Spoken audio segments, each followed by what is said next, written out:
Good morning, everybody. Ben and Woods, 97.3 The Fan. Happy Wednesday to you. Let's get our heads right on a Wednesday morning.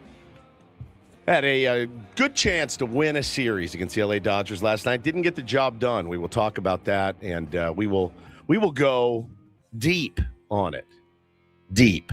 Because we got 4 hours to talk about it. We got a big leaguer coming on, too. We can talk about games like that. That was a great game. Great game.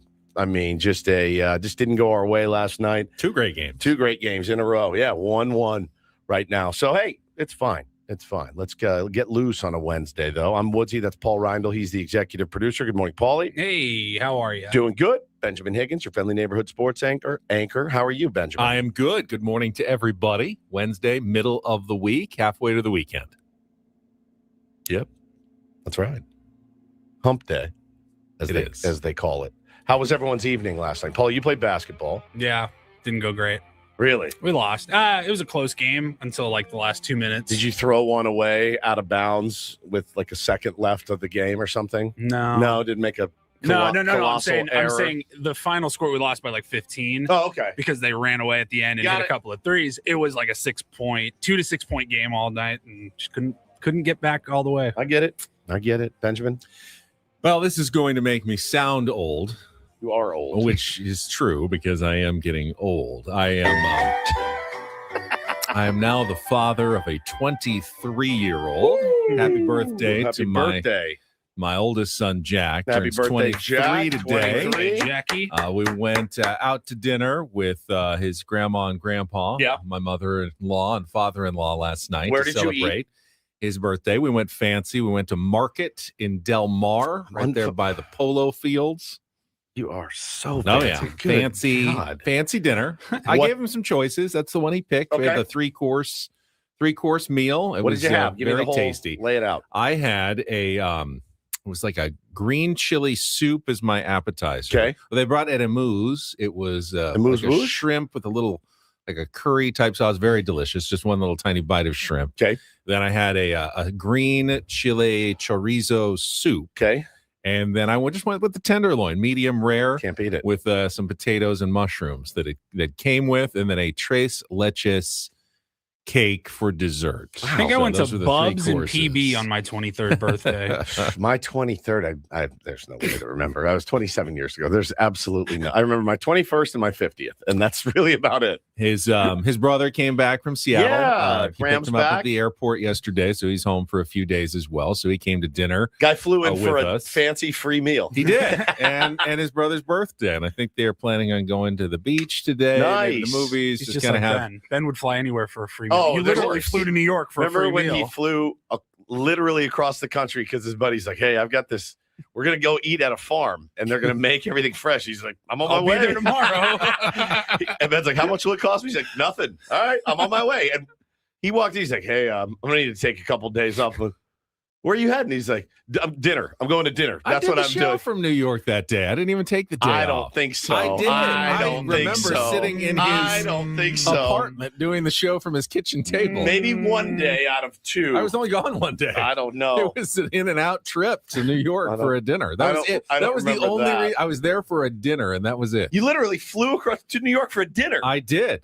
I would have done that in college to get some, but not dinner. I can get dinner anywhere. You know what? I'd be like, yeah, I'll come to New York. You there? Okay. All right, I'll do that.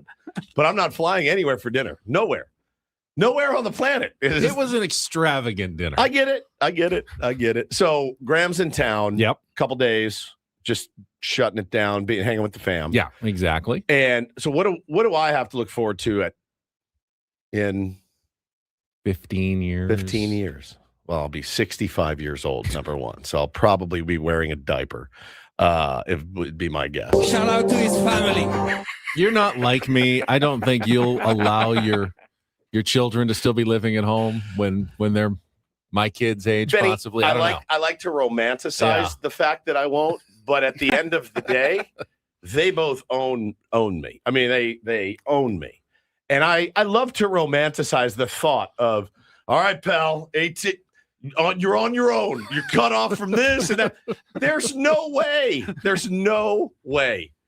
So if they need a place, they will always have a place. But in my mind, certainly, Ben, it's hey, this is it, man. It's time to be a man. Like, there's just no way. It's one of the hardest things about parenting is finding the balance. There's the balance between wanting them to, struggle a little bit and figure things out on their own, because we all need to have that skill. Of course. You can't just have everything kind of perfect and done for your whole life, but they're also your kids. You want to support them, and you also don't make want them feel safe. Yes, and you don't want anything to happen to them. And because then if something does, and you were like, man, I could have avoided that easily just by not being such a jerk as a parent, then you're going to feel bad about that forever. So it's always that balance between, how much support versus how much, push you want to give your children. I told Bo the other day, we were laying in bed and I was tucking him in, and I said, buddy, I know you're only 8 years old, but I want you to understand something about parenting already. I said, it's the greatest challenge. And I said,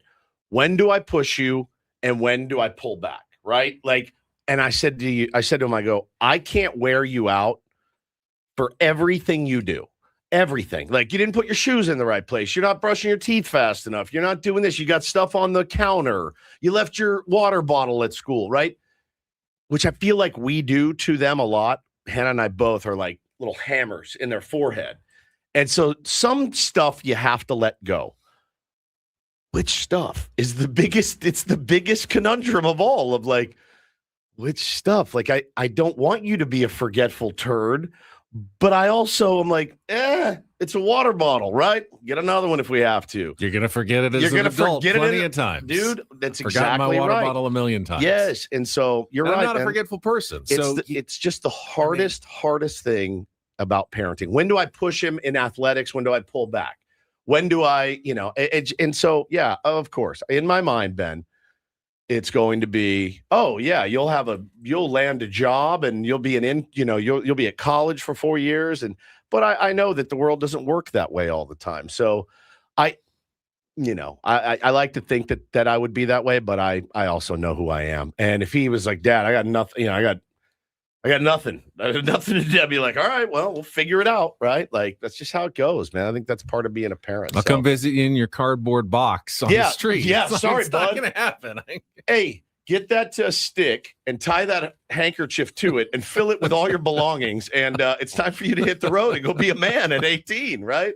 So I know. And I know parents, my parents were pretty lax with me in that respect. I could come back whenever I needed to, but then once you hit a certain point and you leave for long enough, you're like, okay, now I can do this on my own. Like, I don't think I could move home now at 50. Remember when I went to visit my parents last summer? It's just my dad, checking on my dad and hanging with them for a week. And I would do the show and then like go take a nap and wake up at 3 p.m. and I'd walk out. My dad's looking at me and I'm like, this is familiar, isn't it? You hate this. Remember, like, this is how I was when I was like 19, didn't have a job. I go, Dad, I worked this morning. He's like, I didn't say anything. And I'm in there eating at 3 p.m. Bowl of cereal. He's like, well, we're having dinner at 5, right? I'm like, I'm 50 years old. Yeah. It was so trippy. I felt like I was a divorcee at home. Like, Dad, are you going to the store? Is Mom going? Or should I get?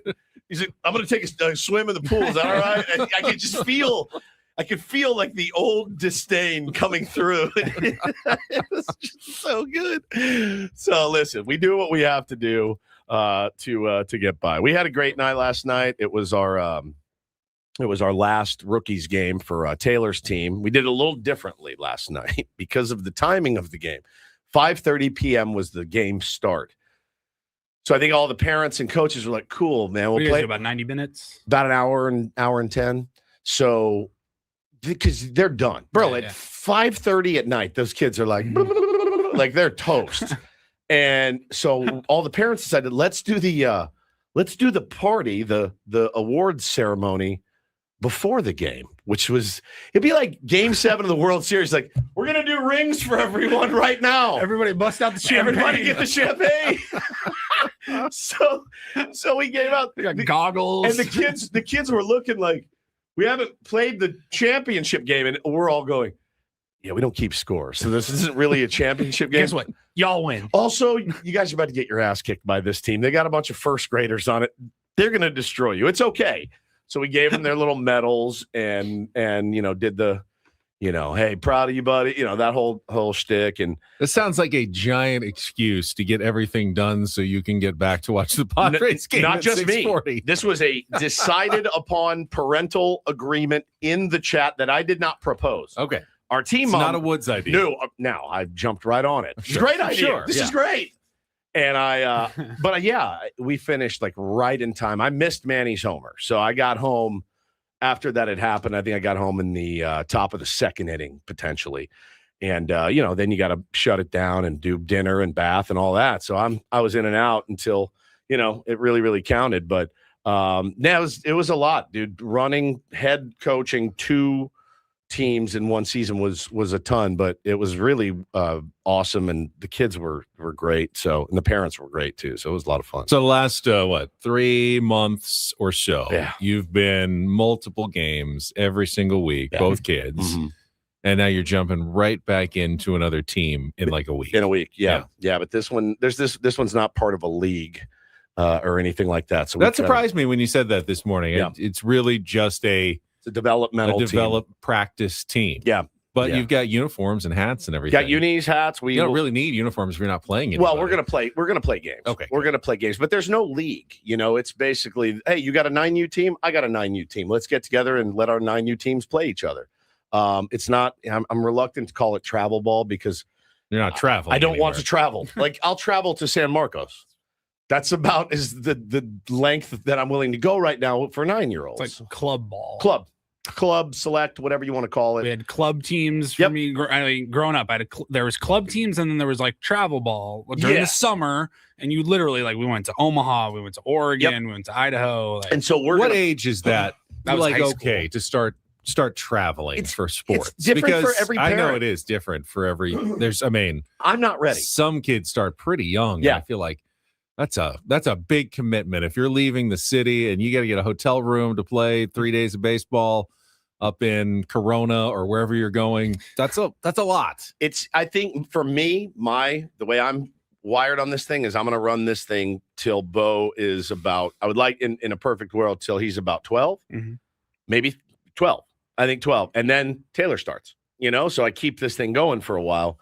But it's a huge passion project, obviously, and I just love to coach. I love to coach. I love to be with those dudes. They're so fun, and so I'm right back in. I get a week's reprieve, and then we're right back at it. And excited though, really excited. I'm starting to think now. So growing up in Washington, you would play like your little league season, and then if you made the all-star team, that was the team that could, in theory, from ages 10 to 12, make it to Williamsport. Well, this is the tough part. The all-star team is because next year they'll all our 9-year-olds will be. No, they'll be they'll be able to play all-stars next year. So if they make the all-star team, they can't do both, right? Because there's so many all-star practices, so they won't be able to do. Oh, I see what you're saying. You know what I'm saying? So I don't want to make them make a choice. I would tell them, hey, go play all-stars. It's pretty cool. All-stars is fun. Yeah. I remember though, and I'll coach the kids that didn't make it, and that's fine. I had one all-star team that got pretty close. We were like 2 wins away from winning like the Northwestern region or whatever. And the whole goal for us at the time was to make it to the Western regionals or whatever, the first like games that would be on ESPN, because when you're 12 years old, down in San Bernardino, they actually play both of them down there. So I grow up, I now live in San Diego, and I go, man, when I was like 11, all I wanted in my life was to get a trip to San Bernardino. Yeah. San Bernardino. I've been there many times. It is it's grim.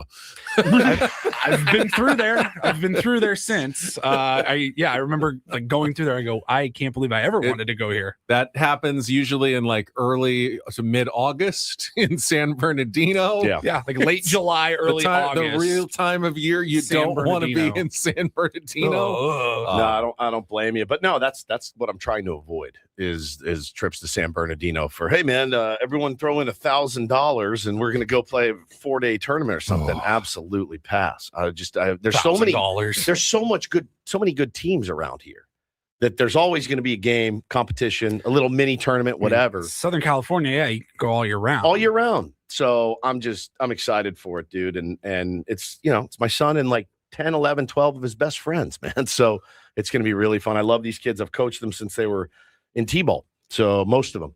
and the ones I haven't, I adore. And so it's going to be a lot of fun, man. I'm doing it with my brother-in-law, Graham. And, it's just going to be great. And we got great fields and great unis, and we're just going to have fun with it. I want them to make sure that it's fun. That's the main thing. But it's fun. I get to teach them all the new stuff, right? I got to teach them how to hold on a runner, a slide step. I need to teach them how to, not let the ball get past you at catcher every time you catch, because those guys can advance. There's a lot of stuff. So much, in fact, that it wakes me up almost every morning thinking about new things to teach them. What are your responsibilities on a cut? What happens if it's a fly ball to left and you're playing right field? Where should you be with nobody out? You know what I mean? Ben, where should you be with nobody out, fly ball to left field? If you're the right fielder, what do you do? Right fielder, just stand out there, watch the play comfortably, get a good perspective of what's going on. That's right. If it's a fly ball to left field and you're the right fielder, and there's anybody on nobody base? Out.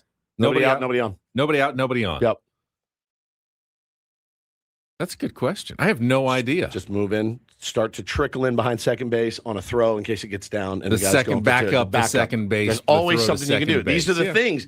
And I'm like, these are what keeps me up at night. I'm like, all right, man, first and third, one out, left field. I'm like, it's maddening, Paulie. If I'm in right field, I would have been lightly jogging probably to first. Right. Towards first, that general area, backing up something. Trying to back up something. If you're moving, I really don't care what you're doing as long as you're moving. But the kid just standing there looking is the worst. While that may technically be the right answer, there's not really much for the right fielder to do. Correct. So as long as you're moving, got to be moving. Feel like something's going on. But these are the things that literally, Ben, I wake up in a cold sweat like, I got to teach these dudes this. It's so much. Baseball looks they make it look so easy on TV, except sometimes when you're trying to pick a guy off. Try this one. Yeah, ninth inning tie game. You've got the winning run on first base. He's completely picked off between 20 first and feet second. off the bag. What do you do?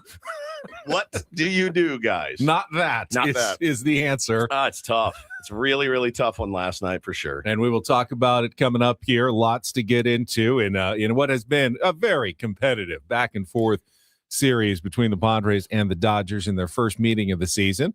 Why does every single game against these guys feel like a playoff game? Well, every game the Padres play is tense and stressful at the end of the games. That's fair. It may kill us by the end of the season, but they're almost all like this, and we've just got to get used to it. But that's what you want, and the Padres. It was a good game. It was a good. I'm hoping that the last 2 days and the first 50 games of the season portends that this is going to be a really good competition between these two teams all the way through the season. Yeah. I mean, every sign points right now toward good Padres and Dodgers being neck and neck, as equal as you possibly can be. Both, what they've done so far this season and what they've done against each other the past couple of days. How about that Katie Wu yesterday with her spot-on analysis of Emmett Sheehan? Honestly, spot-on analysis of Emmett Sheehan. Yeah. Yeah. So, and we didn't capitalize as much as we should have. Well, she said he was really good in the first inning, that's and then true. it got worse. Worse. It was actually the opposite, that happened in the game against Emmett Sheehan. His velo was ticking down, though. As she said it would. And she said it would. She said his velo is always better in the first. Right. But Manny touched him up. You felt. Boy, I like that. I like that too. Manny answering back, just the team answering back, and he felt big, but Manny in particular hitting that, hit the chest. I was like, all right, he needed that one. Oh, the ground rule double almost put me in the grave with Fermin coming up. We'll talk about it. I'm jumping the gun right now. All right, we've got lots to get to. We will get to our Padres crap up of a tough 5-4 loss to the Los Angeles Dodgers. We will set the menu, giveaways, guests, and more. Midweek Wednesday edition of Ben and Woods. Tier 1s, thank you for joining us. Broadcasting live from the Bill House Studios. We know how on San Diego's #1 sports station, 97.3 The Fan. Back after.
He just, here, I'll show you a little. Just a little. Please don't. Just a little bit. What hurts on you? Nothing at all. A little bit. Not that now. So let's say whatever you're about to touch is the only thing. Let's say It's gonna hurt. Right? All right, yeah. Okay. Pretend your knee hurts. Pretend your knee hurts. It's going to in a second. Right here. Oh, that is not pleasant. Hey, player, this is all yours. This room with this view. This speakeasy with this cocktail. Hey, could you make that too? The spa with this. Ah. And this pool on this roof. This is all for you. The all-new Hamul Casino Resort, now open.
He just, here, I'll show you a little. Just a little. Please don't. Just a little bit. What hurts on you? Nothing at all. A little bit. Not that now. So let's say whatever you're about to touch is the only thing. Let's say It's gonna hurt. Right? All right, yeah. Okay. Pretend your knee hurts. Pretend your knee hurts. It's going to in a second. Right here.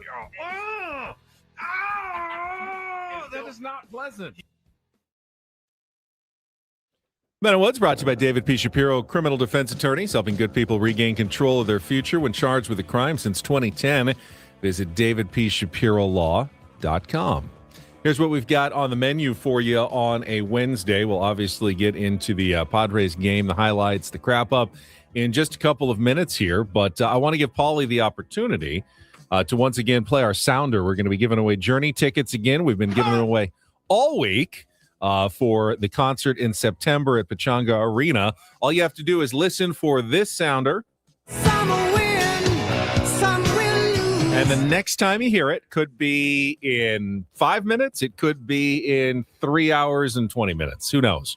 But the next time you hear that sounder, call 833-288-0973, and you can win a pair of tickets to see Journey at Pechanga Arena on September 14th. Tickets on sale now at AXS.com. At 7 o'clock, we will pay off our incorporator. I saw in our chat that...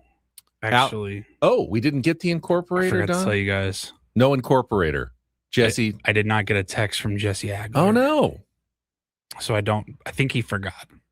It happens a couple of times a year. Do you send a reminder? I text him in the afternoon. I text him the word with the definition to remind it. And he saw that. He acknowledged it. I think he just forgot. Close game against the Dodgers. I get it. Oh, yeah. And I'm certainly not... can get... I've said for years, I will never text him and be like, hey, man, it's the 7th inning. You get to the incorporator yet? I won't do it. So he usually texts me when he does it, like immediately after he drops the word. Didn't get a text. I think he forgot. He'll probably remember. He usually remembers the next day, and he goes, he'll text me and be like, I'll get you tonight. But I've always said that Jesse Agler is a real humgruffin. He is getting the incorporator. Doesn't have any thought in the world for Ben and Woods, and we're trying to do so. All right. Well, no incorporator then. I hope he enjoys his 3-week ban from Ben and Woods for not coming through for us. Yeah, we needed the content. Sorry, Jesse, you're banned. We'll have Don't Do This. That's it's a joke. 7:20. Very much a joke. I got it. I understand sarcasm, unlike other people. That's true. It's 7:35. It is a Big League Wednesday. Our friend Bret Boone will join the program. We can talk about last night's game, his thoughts on the rivalry right now between the Padres and Dodgers, where it stands, what he thinks is going to transpire tonight as Shohei Ohtani takes them out against Randy Vasquez. I'll guess I'm Ben Woods up here on the SDCCU fan hotline. It's not Big Bank Banking. It is better. 8 o'clock hour. We'll have more baseball talk, our MLB Reacharound. We'll look at the rest of the league. Reindl Report in our 9 o'clock hour, and then we'll get you ready for today's series finale. Would love, obviously, beat Shohei Ohtani, win the series, going into an off day. Yeah. Kind of feels like tonight's a really big one. You got Randy Vasquez on the mound. He's been terrific so far this season, but Shohei Ohtani has been as good as any pitcher in baseball. Padres have faced a lot of really good pitchers so far this season. There's a lot of really good pitchers in all of baseball. That's true. There's a lot of really good pitchers in baseball. Shohei Ohtani has probably been maybe the best of them. Yeah, at least by ERA, starter-wise. I don't think anyone's been better than Shohei Ohtani this season. Can't disagree. Not ready to watch his face. I'm not ready for it tonight. It just bothers me. It all bothers me. 5:40 start. 5:40, an hour earlier. An hour, yeah, it's not a day game, getaway day, but only a slight hour accommodation made for the Dodgers to get out of town tonight. But the Padres get that nice off day at home before they resume their homestand on Friday against the A's, and then the Phillies will be coming to town Monday, Tuesday, Wednesday next week. So I'm sure that the off day would be spent much more enjoyably and relaxing if they are able to get the win and the series win and be sitting in first place against the Dodgers, currently a half game out. But let's get to it. Let's get to the crap up and the highlights. Go through what was really it's a good game. A really good game. It was exciting. A lot of small yeah. moments, breaks that went for and against both teams, key moments that we can discuss from last night coming up next year on 97.3 The Fan. From the 855 Get Ross Traffic Center. Injured? Demand justice. Demand Jurowitz. 855GetRoss.com. In San Diego, the 5 northbound sluggish in spots between the 54 and the 94. 94 westbound slow getting onto the 805 northbound as well as getting onto the 5 heading northbound. This report is brought to you by Valvoline Instant Oil Change. Summer driving season's almost here. Stop by Valvoline Instant Oil Change. They'll check your tires, lights, and essential fluids with any oil change. Stay in your car. No appointment needed. Visit SoCal Oil Change for coupons. Valvoline Instant Oil Change. Your 15-minute drive-through oil change. It's a shame if they lose. You got a problem. How did things play out in yesterday's game? Supremely stupid. It's time for the Padres Wrap-Up with Ben and Woods. Brought to you by Hamul Casino Resort. Hey, player, here's something to cheer you up. The rooftop pool's open, day passes are available, and the spa is calling your name. Hamul Casino Resort, the player's place. We'll give it 16 minutes of salt, and then we'll, get back on the pump and figure it out. This game has got to come to an end. 0-1 to Freeman. He inside outs it in the air to left field and deep. Sheets is back at the wall, and it is gone. A home run. Just over the fence into the first row. Flanked off of a fan, came back onto the field, but it's a 2-run homer for Freddie Freeman, and the Dodgers lead 2-0 here in the first. And he swings, hits it in the air, deep to left center field. Pages is back, he's at the wall, looking up, and it's gonna go. Manny Machado, a game-tying home run. His 7th of the year, and a bat flip to match. It's 2-2 here in the bottom of the first. And that's hammered in the air, deep to left field. Hernandez not even going to try. This one going to go. How about another for Miguel Andujar? Home runs in back-to-back games, an 8-game hitting streak, and most importantly, a 4-2 lead. Pitch from Canning, slow grounder to second base. That'll get the run home. Tatis has it, underhand flip to Francis in time. Hernandez scores, and a 1-run game. It's 4-3.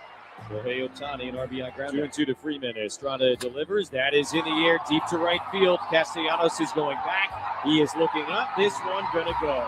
Freddie Freeman's second homer of the night will tie the game here in the 6th inning.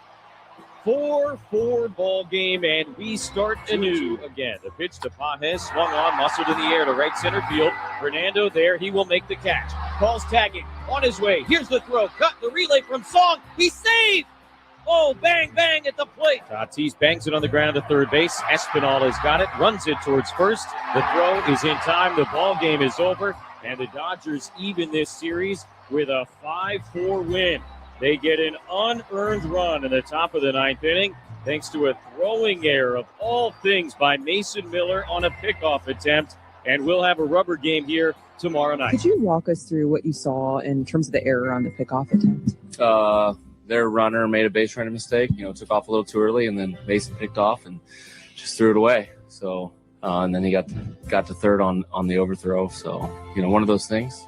Errors happen. It's part of the game. Nobody's perfect. What did you think about the way that your team was able to respond? Yeah, they, big 2-run home run for them in the first inning, and Manny comes right back and hits a 2-run homer to tie the game. Makes us, takes the momentum back and puts it on our side, and then Andujar hits another one. We felt really good about, having that lead. Canning was kind of cruising a little bit, pitching good. Gave that 1 run there and to make it 4-3, and then went to our bullpen and, solo home run. Those are part of the game. When you throw strikes, guys are going to get hits sometimes and going to hit home runs. They've got a great team over there with a great lineup, and we held them down until that last inning, an unearned run. To the irony of baseball, if the Dodgers and Alex Call doesn't make the mistake of getting picked off, then Mason Miller doesn't make the mistake of throwing it away and setting up the winning run. I think that the thing that drives you crazy as a Padres fan is you're like, cool, man, they made a mistake and got away with it, and we made a mistake, and it cost us dearly. And we talked yesterday about having to almost be perfect against this team, and that's why these games have that extra, it ratchets up the intensity a little bit, because man, if there's blood in the water, that team can attack you. And again, guy made a horrible little league base running decision, and followed up by little league throw over. And yeah, Ty France got glove on it, but Mason Miller throws really hard. So I'm assuming when he threw over, again, you can look back at about 5-6 moments last night and go, had that gone the other way, I think the breaks go to the Padres. I think the Padres win that game fairly easily at that point. The ground rule double was just excruciating, man. As soon as he hit it, I'm like, yes. Oh, my God. Jackson's going to score. The Teoscar ball off the bag. That's probably an out. Instead, it's a double that turns into a run in a 1-run game. Yeah, breaks did not go the Padres' way last night. No. But there's some gambles taken by Craig Stammen last night, certainly. But, I mean, What manager doesn't have to roll the dice a few times? Yeah, he had a number of close to 50-50 calls that he had to make in last night's game. Yep. Don't know if he made. The thing is, you never know if Correct. he made the right one. Look, you can talk about pinch hitting Laureano for Sheets, your hottest hitter, your NL player of the week. Yep. And I got a text from one of my Channel 10 colleagues, like, how can you take the hottest batter out? And I go, well, he's not that great against lefties. Yep. You've got this righty Laureano on the bench, and Laureano smoked one. I thought it was gone. I went full Dodger fan on that. Was one. that the right call or the wrong call? Sheets could have hit a home run. He could have struck out on 3 pitches. We'll never know if that was the right call or not. We know the results did not favor the San Diego Padres, but the process of Laureano smoking a ball at 100 miles an hour to the wall, it didn't get over Teoscar's head. He must have been playing real deep to be able to get back and grab that one. The process was pretty good.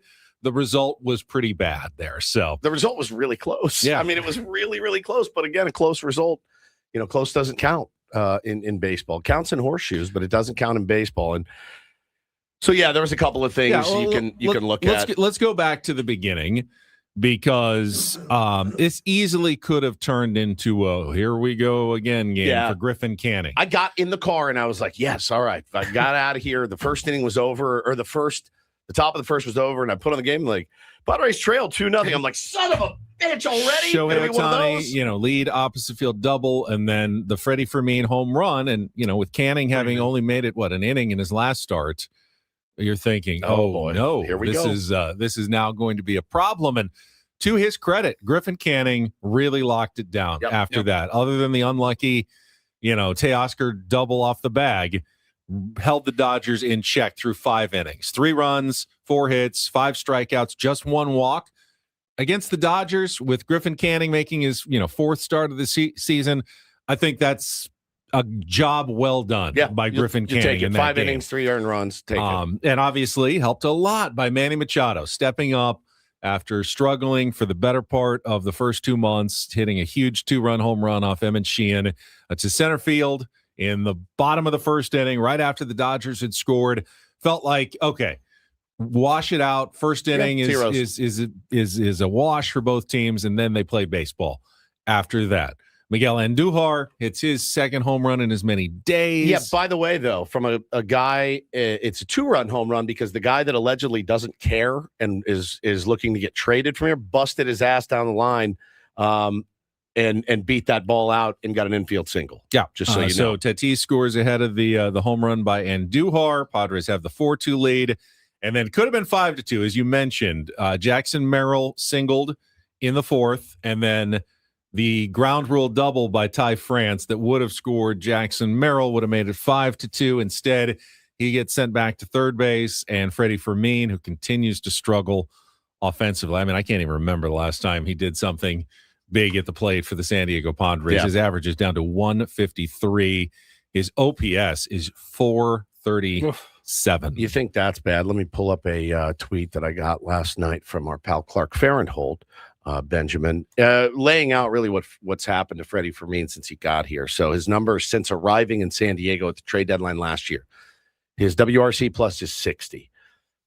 His weighted on base average is 249, and his batting average is 212. He has 12 extra base hits in 212 AB since joining the Padres. That's a tough look for Freddie Fermin. I like the dude. I mean, I like him, but you need more production offensively from that. You may have it in Duran and Campusano. The bummer is Campusano's not going to be ready. He's not even going to do a rehab assignment for a week or 2 weeks, Craig Stammen. So that toe. He's back to baseball activities, but he's still going to need to do some rehab games, and it's going to be a while. It may be, again, he said a week or 2 until he gets back to a And I think game. we'll see more Duran. I'd be surprised if he doesn't play today, but you can't play him every single day. So Freddie Fermin's going to still be in the lineup 2 or 3 times a week. That's just the way it's going to go for the Padres for now.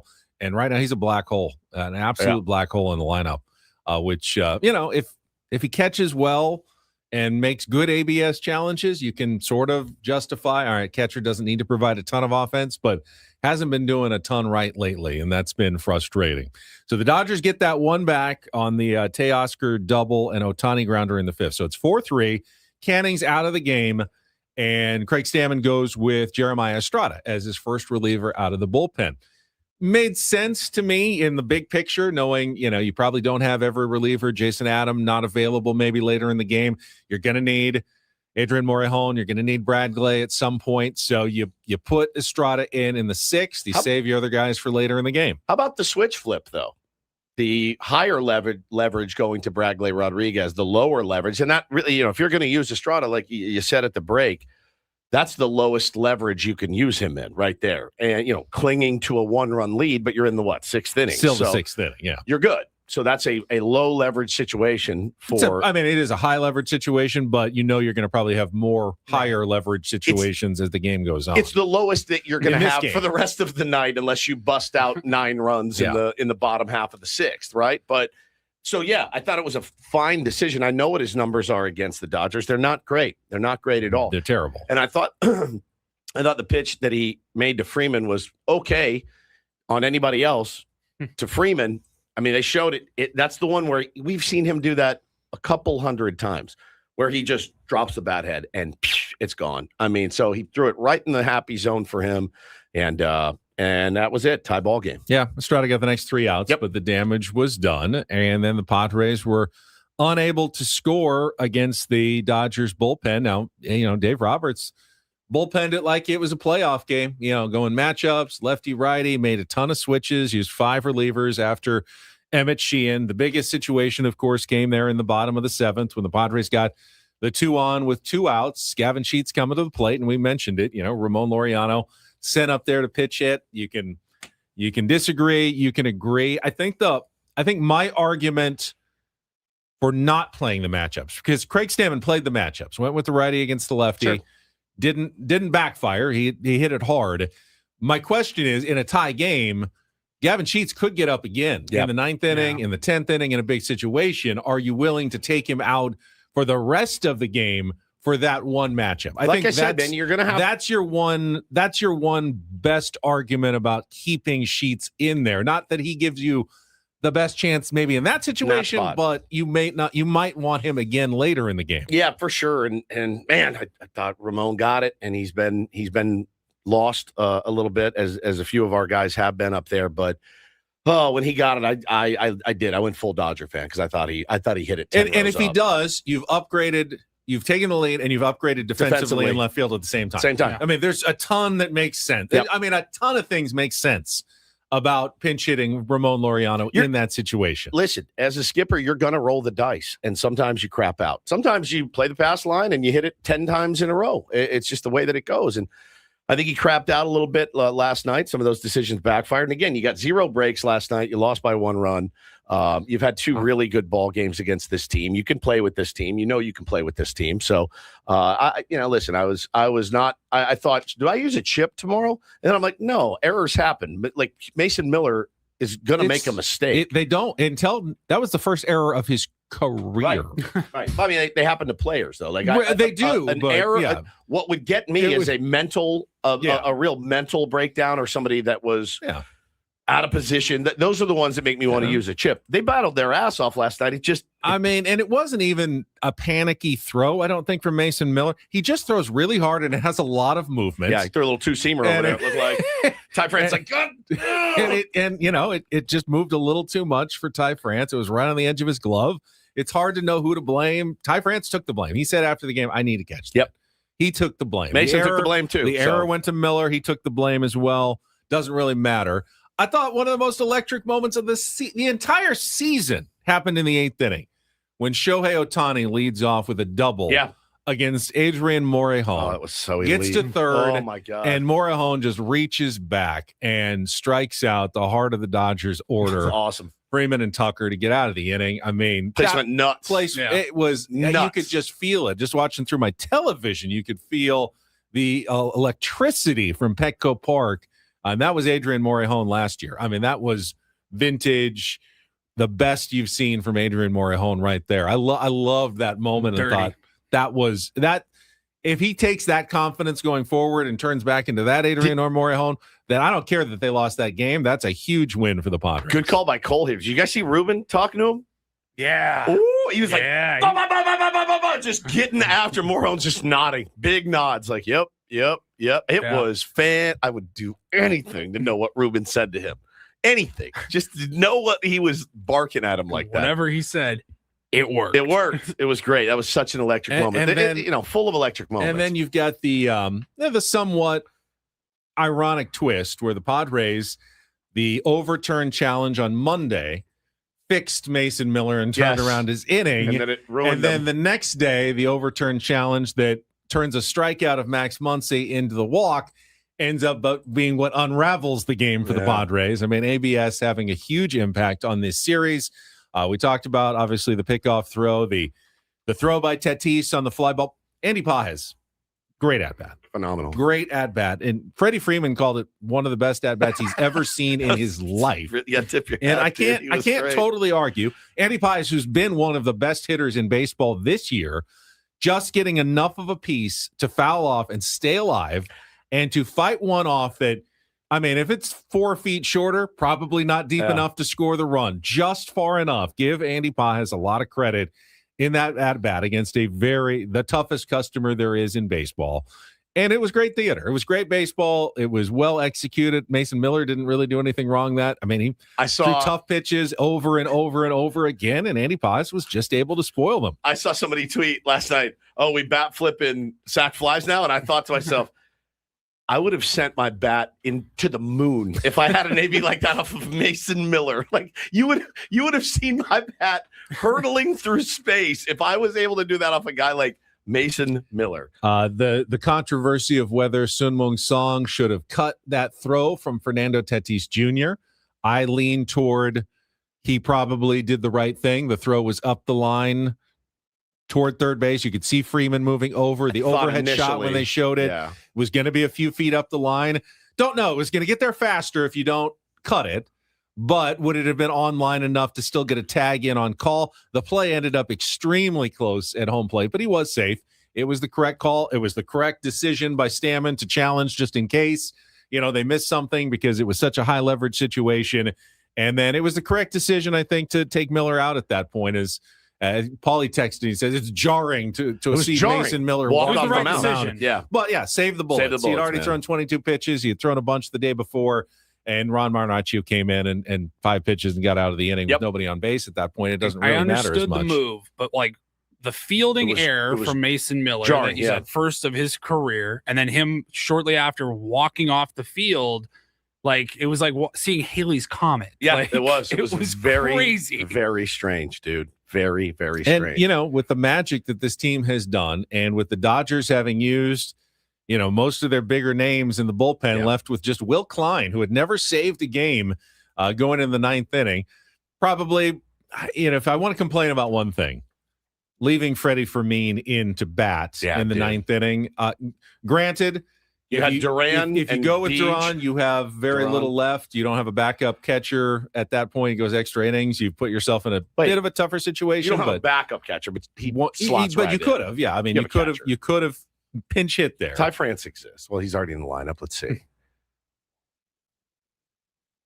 I don't know what you do. Yeah, I mean, you take your chances though. I think you have to pull the trigger there. Yeah, just for me, it's just been such an auto out lately. That would be my one maybe complaint about Stammen's managing in the game last night. Yep. He was careful and conservative, as has generally been his MO, and you probably should be pretty conservative early in the season.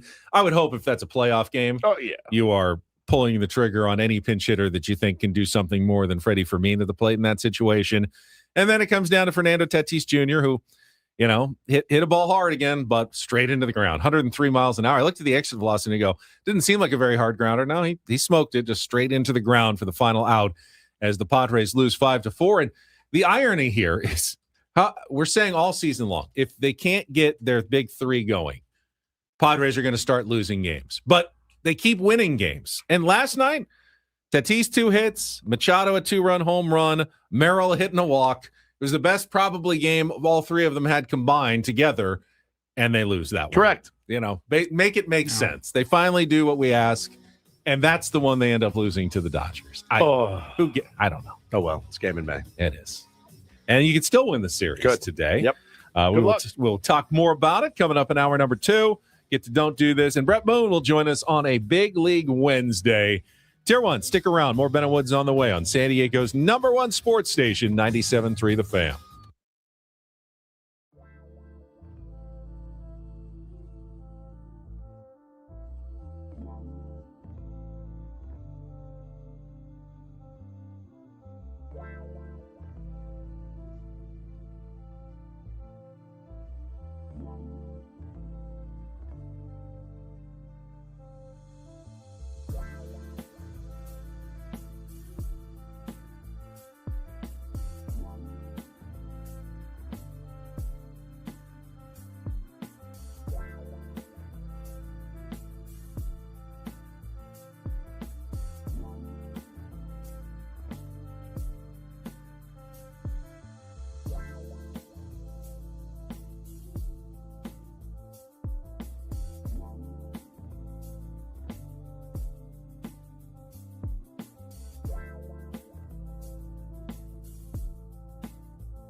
Don't know if you stuck around after the game last night, but it almost happened. The always affable Craig Stammen.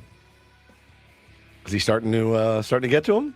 Looked like he finally got a little snappy in the post-game news conference. We'll play that audio for you here in just a second. I don't blame him, actually. Hasn't gotten thrown out of a game yet. Hasn't even really gotten close. Let me ask you, what would you have done to getting thrown out?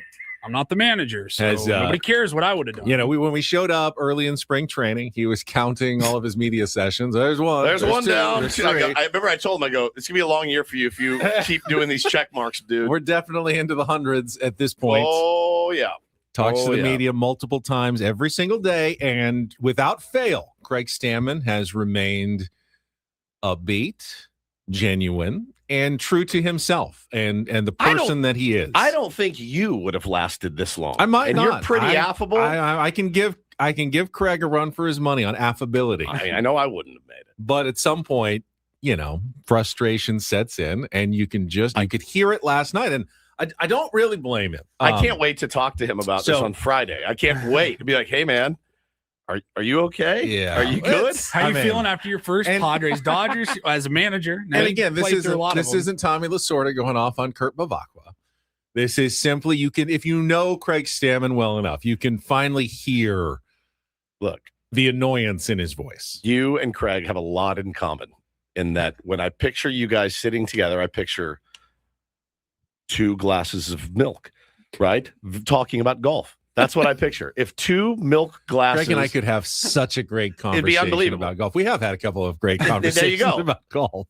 So when I picture him, when I see you get spicy and the chest rears up and he gets mad, I'm like, oh, boy, here he goes. He's 1% milk. I'm 2% correct. milk. He's in a pod. This for is sure. as spicy. And I would venture to say this is the ceiling for Craig Stammen. Of how annoyed how he gets. Spicy he can get. Let me set the stage. Normal post-game news conference. One of the reporters in there got the normal AJ Cassavell, Kevin Acee, Barry Bloom, who's longtime Baseball Writers of America guy, shows up at a lot of Padres games, Diamondbacks games. He's clearly working on something that has to do with the struggles of Manny Machado and Fernando Tatis Jr. So he's moved off of the Padres or moving to Oakland card. Yeah, so that he wrote about for Sportico. That thing that you just threw at the wall and didn't stick. So you're moving on from that. So something else. All right, got it. If you're working on something, you're trying to get quotes on it. That's what you do. Sure. Now, a story on Manny Machado struggling, tougher sell after he hits a 2-run home run in the first inning, but he wants to get his quotes. So, he piped up in the post-game news conference and had this back and forth with Craig Stammen that nearly got our manager perturbed after the game last night. And then about Manny coming out of it and hitting that first inning home run. Yeah, that was great. Good swing from Manny. We've been kind of waiting on a little bit, and he finally tagged one. He's been coming up with big hits. Hasn't gotten a ton of hits. Been more, wishes he would have more, but he's had some big ones when he's got them. You think what do you think is going on with him that it's taking so long for him to click in? Yeah, I don't know if I can put my finger on one thing. I think, he's working through things during the season. He's working in the cage. He's one of our hardest workers. And, eventually I know that Manny Machado is going to be one of our best hitters on our team. Tatis is still struggling. Yeah, he had 2 hits tonight. So less of a struggle than what you think. They all count. No pictures on the back of the baseball card. It's true. Oof. I'll take him how I can get him. Still smiling and affable, but all right. Yeah, I would like this line of questioning to be over at this point. Got to play the Manny audio, Paulie, too. So then Barry goes into the clubhouse and is still working on the same story. And, it's like, hey, Craig, easy, dude. He's a pro enough that he goes straight to the source, yep. Manny Machado. Is this the time to talk to Manny about his struggles? I don't know, but here was the interaction between Barry and Manny. Actually, I haven't played this through yet. Is it clean? I think it's clean. I believe it is clean. Sometimes Manny, if Manny, not, you never Manny know. will drop an F-bomb, but we have a dump button. What do you have to say, your analysis of your own offensive struggles so far? Of my offensive struggles? Struggles, yeah. My struggles? Yeah. Yeah, struggles, man. It's been tough. Yeah. Do you have any, I'm sure you're working through it, but do you have any, For sure. No, I'm not. Have any theory Absolutely. of what's going on? usually I'm a don't baseball player. I'm not a theorist. So, can you got something for me?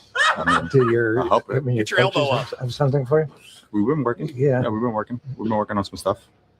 So that's what I'm asking. What are you specifically working on? I'm not going to tell you that. That's for me to work on and for me to continue to work on. That is one of the more awkward interactions in the Padres clubhouse I've heard in recent memory. Oh man, it was great. It was nice to get a little something. Give me a little. It's been vanilla. They've been playing well. They haven't been performing well, but they've been playing well and winning. Right? It's a weird. We've talked about this a lot this season. Like, are they a good team or are they a bad team? I think good teams are 10 games over 500. You would say that's a good baseball team, but the way that they're getting it done. The thing that we forget too is that baseball. It is a team sport. You need all 9 guys to contribute at some point. And sometimes when 3 aren't, the other 6 are, you can still win baseball games. And we've been a very resilient team to this point this season. But that's nice to get a little spice out of the guys. I like that. Credit Marty, by the way, for the audio. Yeah, that's Marty Caswell. Excellent work. Yeah, works with Darren Smith, who we'll have on Friday on the Friar Territory podcast. So here's a point I want to make. Can we just talk about I'm not a theorist? I'm not a theorist. What's your theory? I'm not a theorist. Okay. Have any theory? Absolutely. What's going on? I mean, usually I'm a baseball player. I'm not a theorist. So I'm not a theorist. Can you got something for me? You got something for me? It's amazing. Actually, I do. If you could get your elbow up a little bit, right? Yeah, open your stance a little bit, Manny. I don't know that Manny can open his stance anymore, but it's so good. Do you got something for me? So the point I'd want to make here, though, and here is the power that the media has that people kind of don't really feel like sometimes is deserved. You can frame this in many different ways. You can frame it as we have. All right. Kind of silly questions after a tough loss. And maybe this isn't the line of questioning. And you got something for me? Craig Stammen and Manny are well within their rights to respond the way they did. But you could also write a column, probably without any irony, saying Padres are starting to feel the strain of the struggles. And, Craig Stammen getting a little snippy after the game, and Manny Machado, a tense back and forth with a reporter in the clubhouse. Are things starting to crack with the San Diego Padres? Are there issues in the clubhouse? Are there leadership issues with the San Diego Padres? For sure. And you could go and you could spin this into some narrative that probably is not even close to being accurate, but you take the quotes the right way, you write it in the right way. You can make anything sound the way you can make an argument to make it sound the way you want it to. Yeah, salacious. You could do a very salacious piece if you wanted to, but that was great. It was great. It was nice to see a little pushback from the fellas. And listen, maybe they are feeling the strain. That's a tough one to lose yesterday, certainly against that team. Some people pointed out Joe Davis and Oral Hershiser talking about Manny on the broadcast. We went and listened to the audio, and Joe is smarmy, and they were talking about Manny, starting to get into his 30s, but they were also very honest in the stats that they gave, the opinion that Manny probably still going to get it turned around. They mentioned all the things that I think is very fair. You may not like the way they say it, but it is a Dodgers broadcast, not a Padres broadcast, and I don't think they did anything that would rise to the level of out of the norm, disrespectful or something that would cause I told you Manny to react poorly in that situation. I told you I was watching the Giants series, and it's just everything they say is it's just smug. It's smug, both of them. It's two of the most smug broadcasters I've ever heard. Oral's borderline mean. He's borderline mean. Joe Davis is just smug. It's just these little kind of digs, man. Very passive aggressive from Joe Davis. But yeah, man, he turned on one there in the first inning as soon as they were done talking about him, and hit a nuke, and it was nice to see, certainly. But yeah, I mean, and then I saw, Padres fans clapping back. Well, that Freddie Freeman's getting pretty long in the tooth too. And what did he do? Hit two home runs in the game as well. So, always keep in mind that these are still really good baseball players with a lot of experience under their belt, and they will probably still have a few big moments this season, even if the numbers aren't where they usually are at this point. Don't ask me, though. I'm not a theorist. So I'm a radio host. I'm not a theorist. I loved that quote. That's a good drop. I'm not a theorist. I don't know. I play baseball. What's your theory? What did Barry Bloom want to know? I think he's just because I think he was preparing a piece on the struggles and just needed quotes. So when those guys. But when you say to a big leaguer, what specifically are you working on? What are you looking for? Yeah, a lot of front toss, a lot of speed training. Like, is that what you're looking for? I'm asking genuinely. Like, are you looking for? I mean, I'm cranking the velo machine up. Anything that you feel might be interesting to add to your piece. If Manny says something like, I feel like I'm just not hitting the off-speed pitches well, and we're trying to figure out why. That's an interesting element to the story. Manny's not going to give you that, but you can ask that question. But is it determine like what? Is it a backhanded way to say you're not doing anything? If you ask the question right, it shouldn't be taken that way. Okay. It should be an honest question, like tell me, what specifically are you? All right, let me ask you this, Ben. What specifically are you working on to make sure you're the best radio host every day? What specifically are you working on? Well, I'm trying to get enough sleep so I'm awake and alert during the show. Don't always succeed, but do the best that I can to try to make sure that I'm ready to play as soon as 6 o'clock hits. So, we can always keep working and doing better. Me asking you that, don't you now feel that I think that you're not doing enough to make yourself a better radio host? I think that would be me taking things too personally. Fair. If I took it that way, because I would take it that way. You have kind of a thinner skin. Correct. Which and some baseball players have thick skins and some have thinner skins. And it's not necessarily a reporter's job to.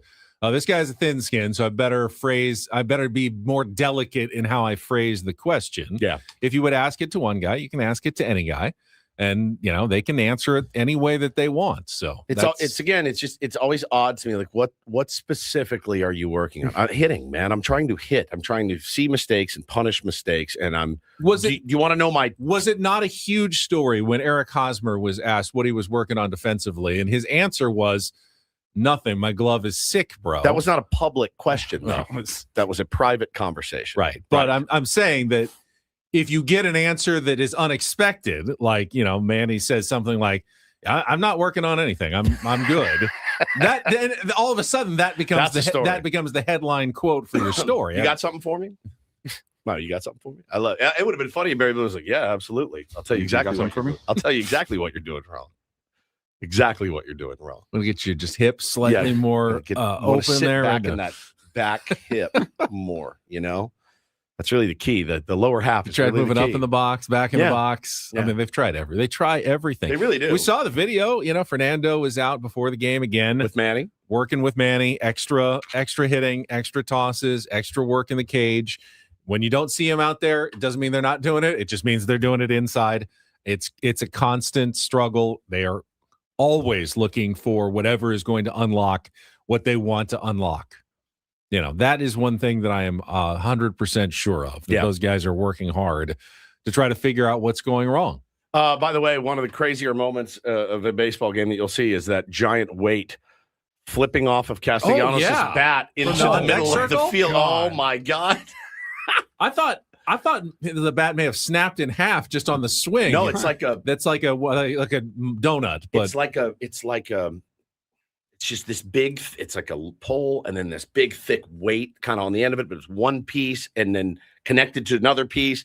And he swung it and you just saw it just that thing probably weighs, my guess is 40 pounds, like hurtling through the air. They used to just put the donut. Yeah, slide it on, but now they have advanced snapped weights that they put on bats. Yeah, for sure. And it just came right out in the middle, right before the pitch.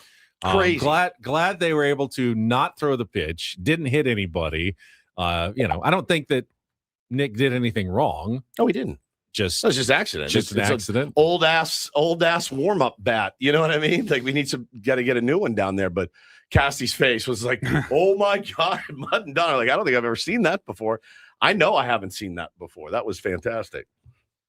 All right, we will have more Padres talk coming up with Bret Boone at the bottom of the hour on a Big League Wednesday. But up next, we will get to Don't Do This.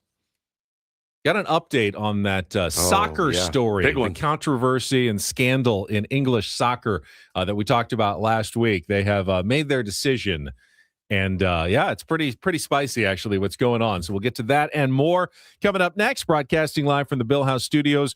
We know how. It's Ben and Woods on San Diego's #1 sports station, 97.3 The Fan. First, though, got a text from David, my guy with Trajan Wealth here in San Diego. Yesterday said had another Tier 1 join and go through their finances, their 401ks, their investments to make sure that they were set up for retirement, just like I did a few months ago, and just like I think you should do as well. Go to TrajanWealth.com, TRAJAN Wealth.com. Work with the fiduciary advisors that I am now working with. I got to 50. It's not like I don't, had a plan. I was saving, but I wasn't really looking at it closely, and I didn't realize that there were some things that I could be doing better. There were ways that I could get better prepared for my retirement whenever that happens. Wouldn't you want to feel like you're in the best possible situation to retire? Trajan Wealth can help you do that. You can set up your consultation by calling 1-855-TRAJAN-1, 1-855-TRAJAN-1, or going online to TrajanWealth.com, TRAJANWealth.com. They've got local offices in Liberty Station, Carlsbad, and Del Mar, so somewhere near you to get the process started so you feel like, hey, I'm in good shape for retirement here in San Diego, here in California, with people who know what they are talking about. So check them out today. Trajan Wealth, advisory services through Trajan Wealth LLC, SEC registered investment advisor, additional services through Trajan Estate and Trajan Tax, actual client, paid advertisement, additional disclosures at TrajanWealth.com.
Hey, player, this is all yours.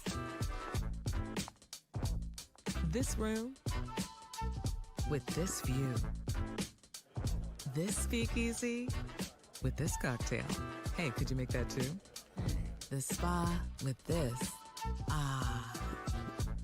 And this pool on this roof. This is all for you. The all-new Hamul Casino Resort, now open.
Bret Boone coming up at the bottom of the hour. First, though, let's get to Don't Do This, and I'll start with an update from the English Championship League. This is a huge story in soccer.